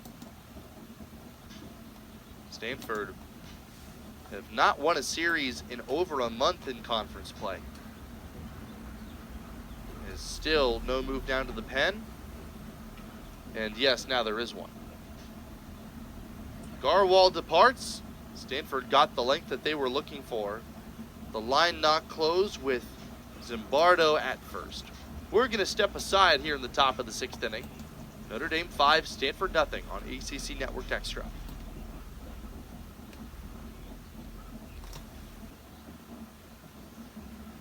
The new pitcher for the Cardinal is Torin O'Haran, the right-hander out of Rockland, California. He comes in with a couple of runners on. Each Garwal's responsibility, although one was really allowed from his own fault. A couple of errors this inning, one across already for the Irish. Chance to really put this game out of reach with one big swing. And Carson Tinney, the hitter, has taken a big one today. A solo homer back in the 5th. The pitch in there for a called strike. 2 of Tinney's 3 hits today, or rather, both of Tinney's hits out of his 3 plate appearances have been for extra bases. Doubled and scored a run back in the 1st, and then of course there was that homer. 1 ball and 1 strike. Gumpf at second, Zimbardo at first.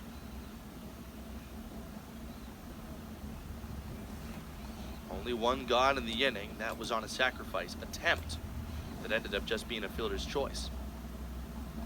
That one whistles high. 2 balls in to strike the count. That went up there at 96 miles an hour. O'Haron's a guy who throws hard. And he blows 94 right by him, 2-2.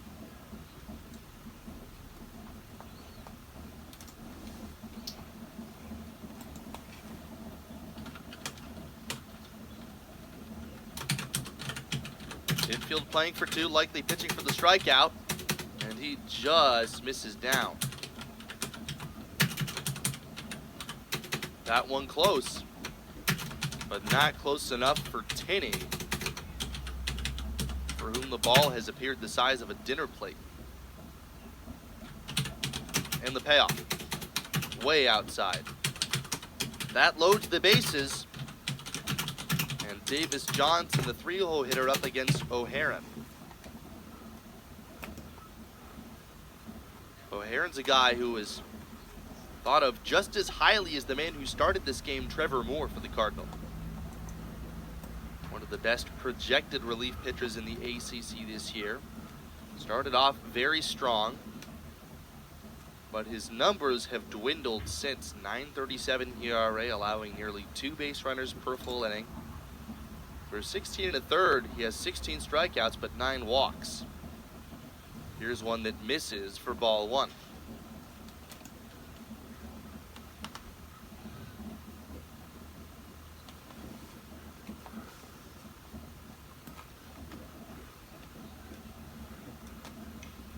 There's a pop-up into shallow left. Marsh carries all the way out to a medium deep left. He comes back across his body to make the catch. Here's the throw home. It's over the head of Haskins and late. That ball looked like a pop-up off the bat, but it's deep enough for Johnson to get the sacrifice fly. So 2 across here in the 6th inning, and it's 6-0 Notre Dame.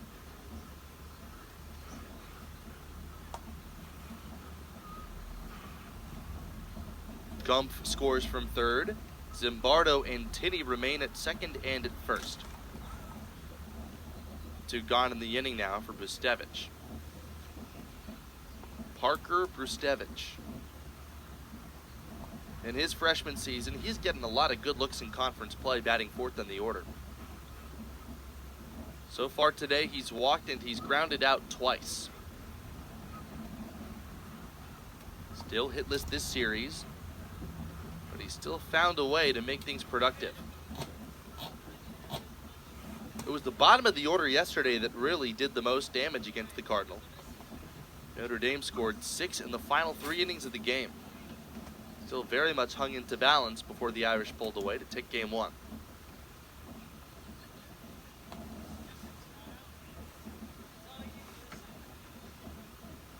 Notre Dame trying to stay on top the struggling Cardinal. It hasn't been an easy year for the Irish either. They have not had a conference series win yet, but they can change it with a win today. 2 balls, no strikes, the count on Brustevich.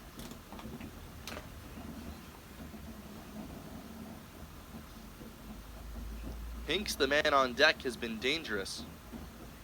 And now it's a 3-0 count.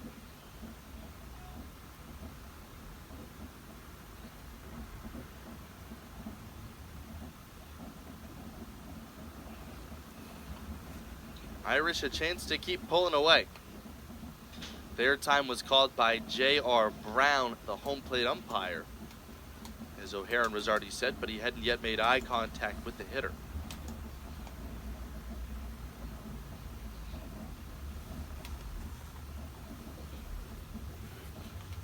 Brustevich takes inside. Choked up on his bat, but barely needed to lift it off his shoulder. And the base is loaded again with 2 gone. Big swing of the bat could put us in run rule territory. Stanford trying to avoid losing another one in that fashion. They dropped the opener against Clemson in run rule fashion. And there have been a few times this year where games have really fallen out of favor for the Cardinal. Here's Hinks now. And he swings and fouls one off.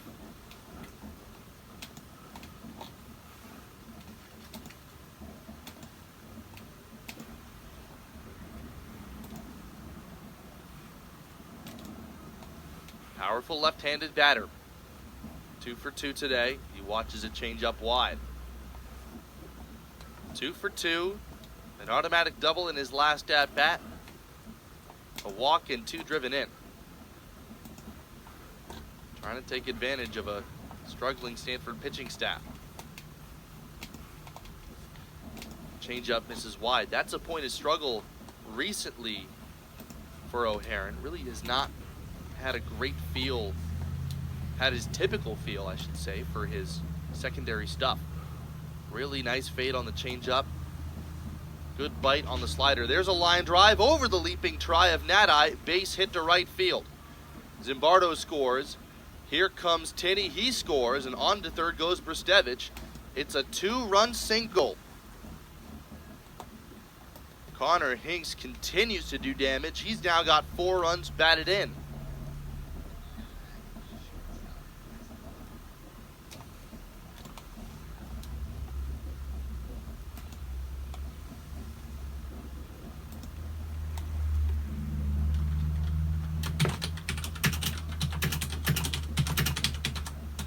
So it's 8-0. Base hit number 7 for Notre Dame, a 4 spot here in the 6th. 9th man to come to the plate now, Estevan Moreno. That one misses, 1 ball and no strikes. So Garwal, the left-hander for the Cardinal, his line is now closed. There's a strike, 1-1.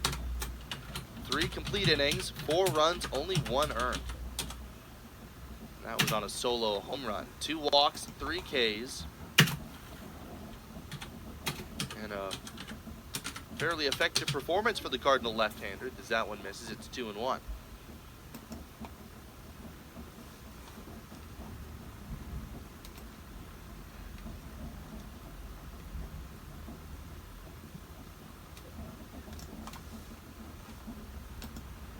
Moreno takes down, it's 3-1.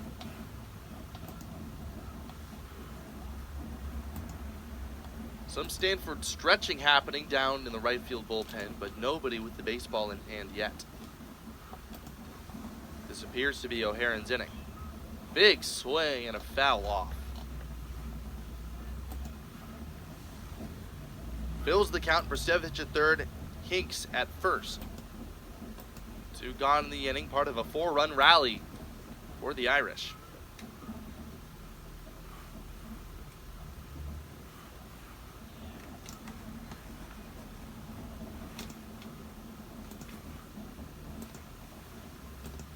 O'Haron deals, runner from first goes. Pitch swung on and popped up on the infield. Haskins down the line at third, makes the catch, and that retires the side. 9 men come to the plate, 4 score for Notre Dame. We go to the bottom of the 6th. 8-0, the Irish lead Game 2 on ACC Network Extra.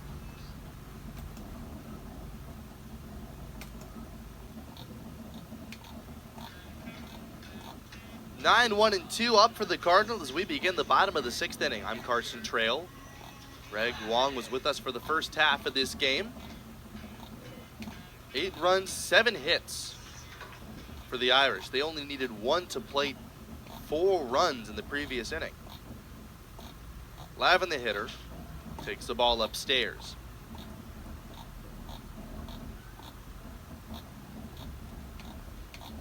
Rory Fox still on the mound, throwing very deep into his outing. And a ball wide.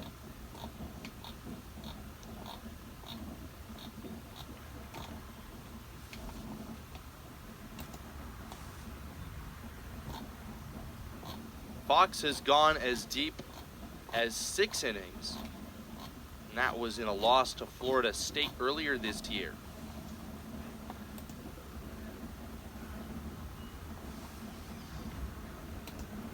Three and 1 the count on Lavin. Left-handed batting catcher giving Charlie Somm the afternoon off behind the plate. But Lavin, ever since he was a freshman, has displayed a very good awareness of the strike zone.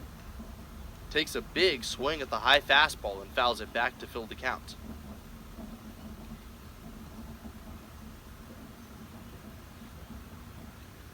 Lavin, a pinch hitter last night, went 0 for 1. Here's Fox with the payoff. There's a line drive out into the gap. Base hit. Lee plays it on a bounce, and that holds Lavin to a single.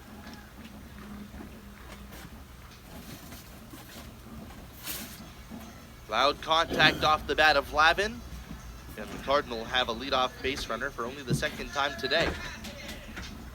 That's only Stanford's third hit. They scored 3 yesterday, had a chance late in the game to take a lead, but they could not come through. And now down 8-0 are looking at another series loss. Haven't won a series since they swept Duke at Sunken Diamond. There's a ground ball to short. Moreno throws high to second, won the turn to first, got him, double play.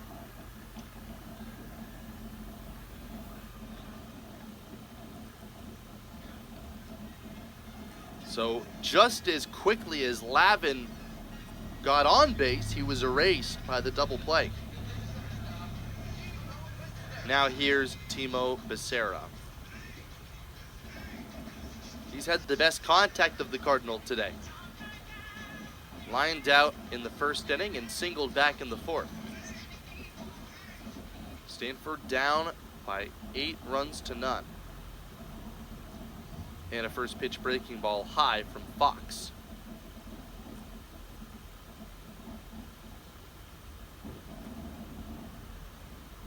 Becerra, a native of the Central Valley. There was a segment that Stanford Game Day Operations ran earlier this year where teammates introduced fun facts about each other. Charlie Somm, Stanford's everyday catcher, introduced Becerra, and his full name, Cuauhtemoc, was named after the last Aztec emperor. That time Becerra set down, he's 1 for 3. We go to the 7th, 8-0 Notre Dame on ACC Network Extra.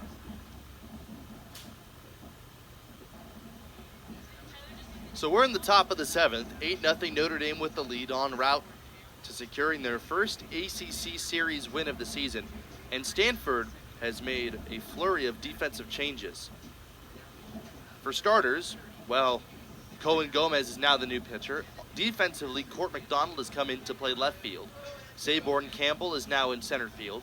Tatum Marsh moves from left to right. On the left side of the infield, J.J. Moran comes in at third base. Gabe Springer comes in to play shortstop. That's the first time he's come in at short in his career. Sebastian David making his debut in the field at second. And Rintaro Sasaki remains at first. Luke Lavin stays the catcher.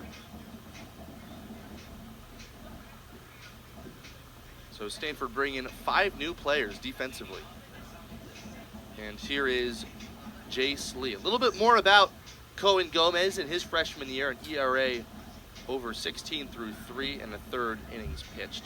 2 home runs allowed, 3 walks. And he's somebody who has great stuff. Big hammer curveball, fastball, slider. Right on right facing Lee. And he misses low for ball 1. Stanford just trying to get everybody some work.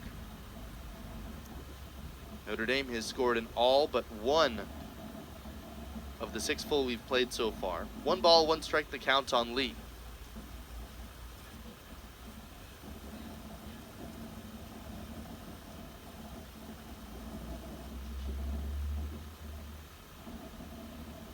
Gomez from the windup. Big curveball ripped foul. Lee hooked it down the left field line. A ball and 2 strikes. Jace Lee. In 3 at-bats, singled, reached on an error, and scored twice. So officially 1 for 3. Breaking ball misses high.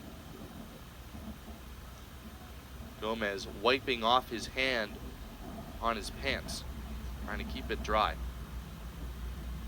It's a beautiful day here at the sunny confines, but the sun really beats down. Stanford wearing the black jerseys as well. There's a swinging strike 3. Lee goes down, and Gomez starts his outing strong, ahead of Nick DeMarco.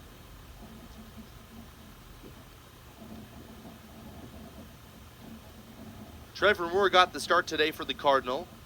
As we recap the final lines, Moore, in line for the loss, went 2 1/3 innings. There's a fastball wide to Nick DeMarco.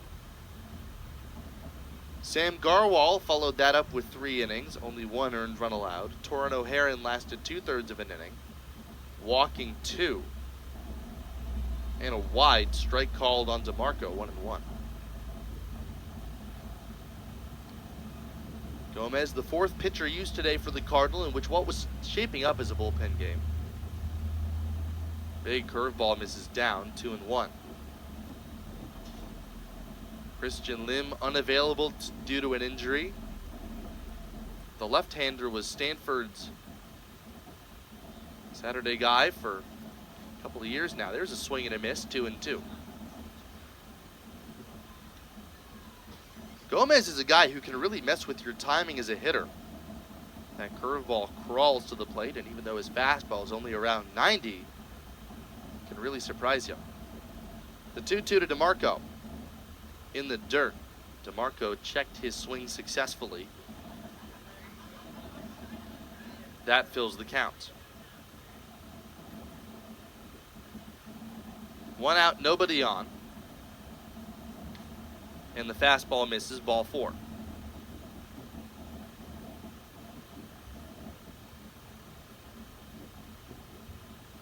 That's the 7th walk allowed by Stanford pitching.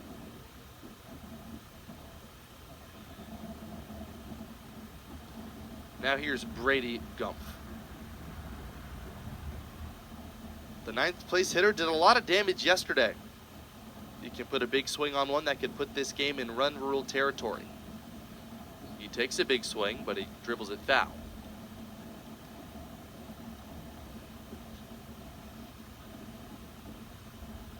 Gumpf in his graduate season. His mother, Deanna, has been the Notre Dame softball head coach for 23 years. His dad was a baseball assistant for a handful of seasons as well. So not only does baseball run in his blood, but also the blood of the Fighting Irish. A ball in to strike the count facing Gomez. 1 on, 1 out. And a big curveball flops in knee high. 76 miles an hour.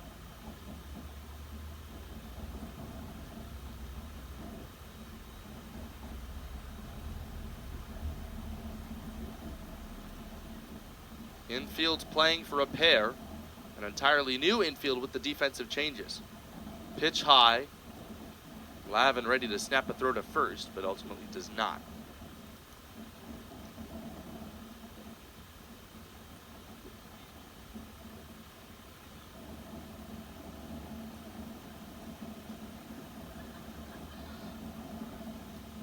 And a throw to first, not in time.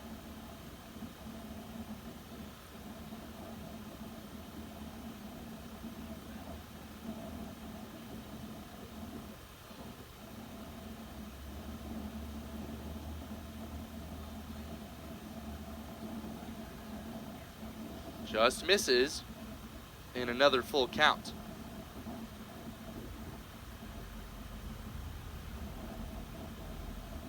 Gumpf, the 9th place hitter with the top of the lineup looming on deck. Always want to set this guy down if you're the Cardinal. And the payoff. Runner takes off, swinging a high fly ball deep down the left field line toward the corner. McDonald races after it, and it is a foul ball. Everybody in the Notre Dame bullpen thought that that had stayed fair, but third base umpire Greg Street emphatically waved that that was to the left of the yellow pole. So the count still full. DeMarco the man at first, 1 gone.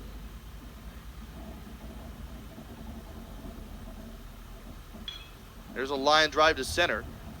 Campbell got a late break, but he comes in to make the catch.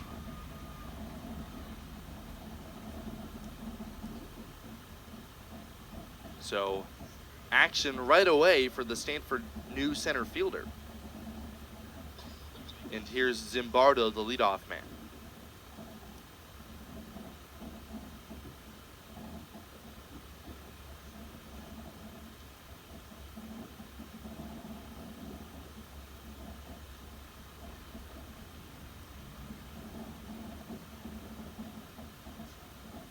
Jared Zimbardo takes a curveball wide. We'll recap how Stanford's changes affect their offense.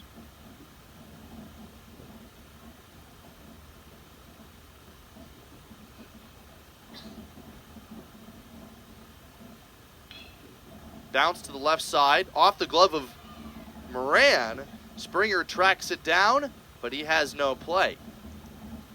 It's ruled an infield hit for Zimbardo.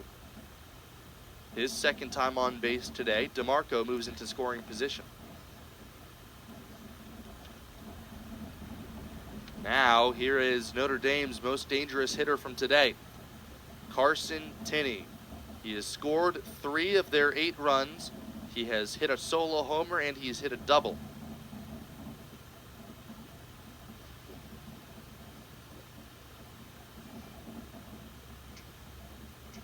DeMarco at second, Zimbardo at first.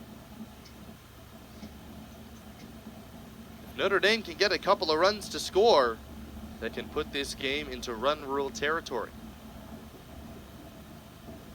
Gomez pitches, and the Irish catcher watches down and away, ball 1.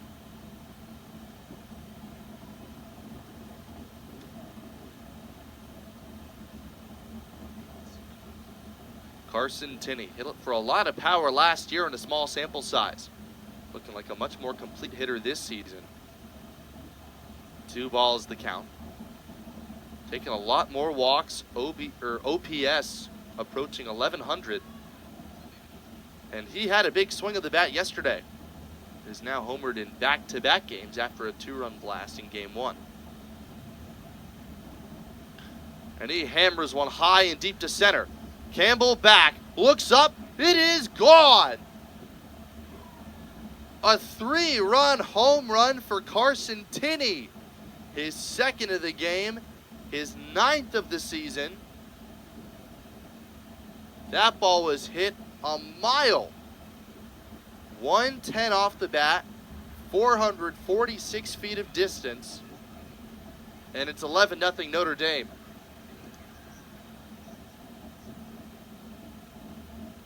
What an impressive swing of the bat from Tinney. First pitch to Davis Johnson on the way. And he hits one high in the air to deep right. This one's carrying well. Marsh at the wall jumps up and makes the catch. Second one of those he's had today. Might have saved another run. And that wraps up the 7th inning. Stanford need 2 runs to keep this game going. It's 11-0 Fighting Irish on ACC Network Extra.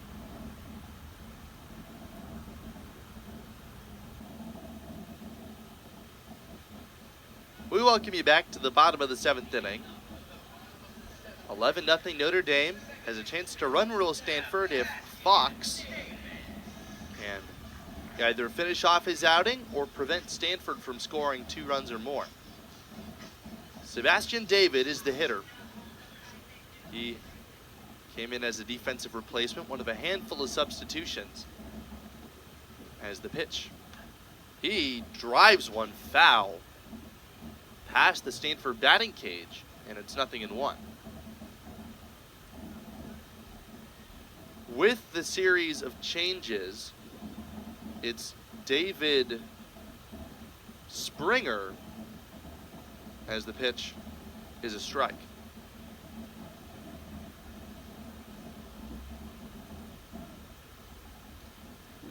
Check that. It is David McDonald. There's a swing and a hard ground ball into the hole at short. Moreno double clutches, and his throw pulls Brustevich off the bag.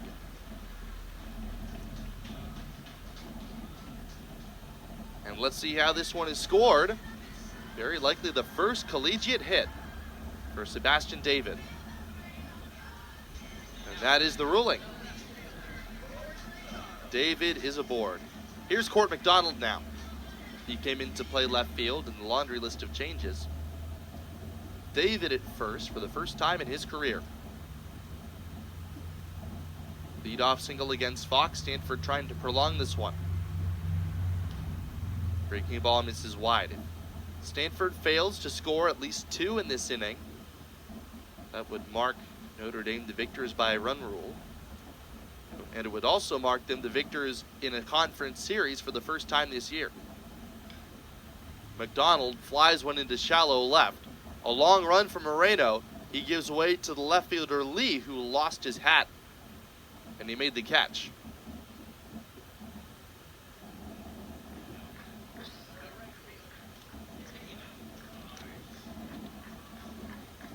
Also, I believe a change in left field. Zimbardo is the left fielder, and he made the catch.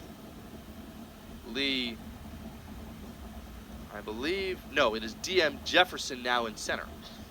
So Zimbardo makes the play, and here's the pitch. Breaking ball on the outside corner. Tatum Marsh still the hitter now.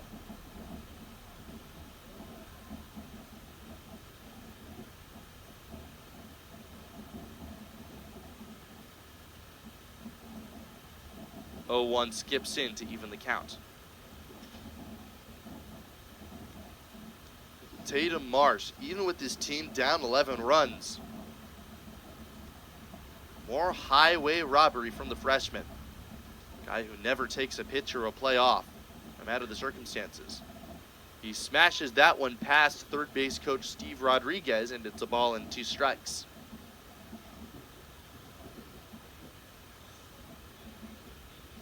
Marsh may have flown under the radar to all the major publications, but for Stanford, far from surprising to see his level of success.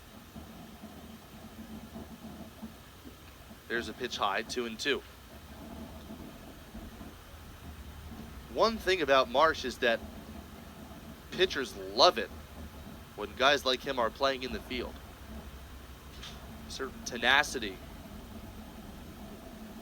that Marsh exhibits, and will have him in the lineup for years to come. Here he reaches for one, hits a flare to center. Jefferson comes in, he makes the chest-high catch. So Stanford down to their final out.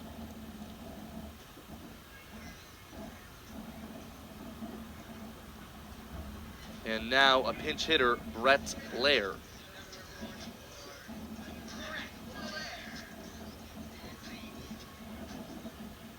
Brett Blair batting right-handed. Rory Fox is still on the mound for Notre Dame. His pitch count hovering at about 90. Facing Blair, who is Stanford's last chance. David at first would have to score along with Blair to keep this one going. And a breaking ball misses high and tight. Today, Fox has been fantastic. 6 strikeouts, 4 hits allowed, none for extra bases, and no walks. He's been the picture of efficiency. As that one gets away, that is ruled a passed ball, and David advances to second. Jake Sapien has come out on deck for Brandon Larson.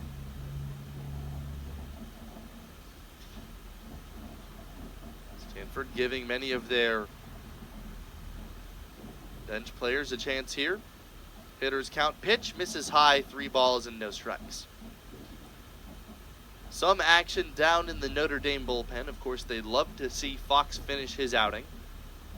But with his pitch count approaching triple digits, this would be one of his longest outings of the year. And the pitch. On the outside corner, 3-1. The highlight of this inning for the Cardinal, Sebastian David getting his first collegiate hit. He's now at second. And the 3-1. Popped up. Sky high to shallow left. Zimbardo makes the call. He's got it. And Notre Dame takes care of the Cardinal here in Game 2. It took them 7 innings to do it. 11 runs, 9 hits, no errors, 7 stranded. No runs, 4 hits, 2 errors, 3 stranded for the Cardinal. Stanford have been held to 3 runs across the 16 innings of this series so far, and they look to salvage the series tomorrow on Easter Sunday. So we thank you very much for joining us. For Greg Wong, my name's Carson Trail. And thanks again for taking time out of your afternoon. Special thanks to all of our crew, including Yosef Gebrekidon producing. Once again, the final score from Sunken Diamond, Notre Dame 11, Stanford nothing on ACC Network Extra.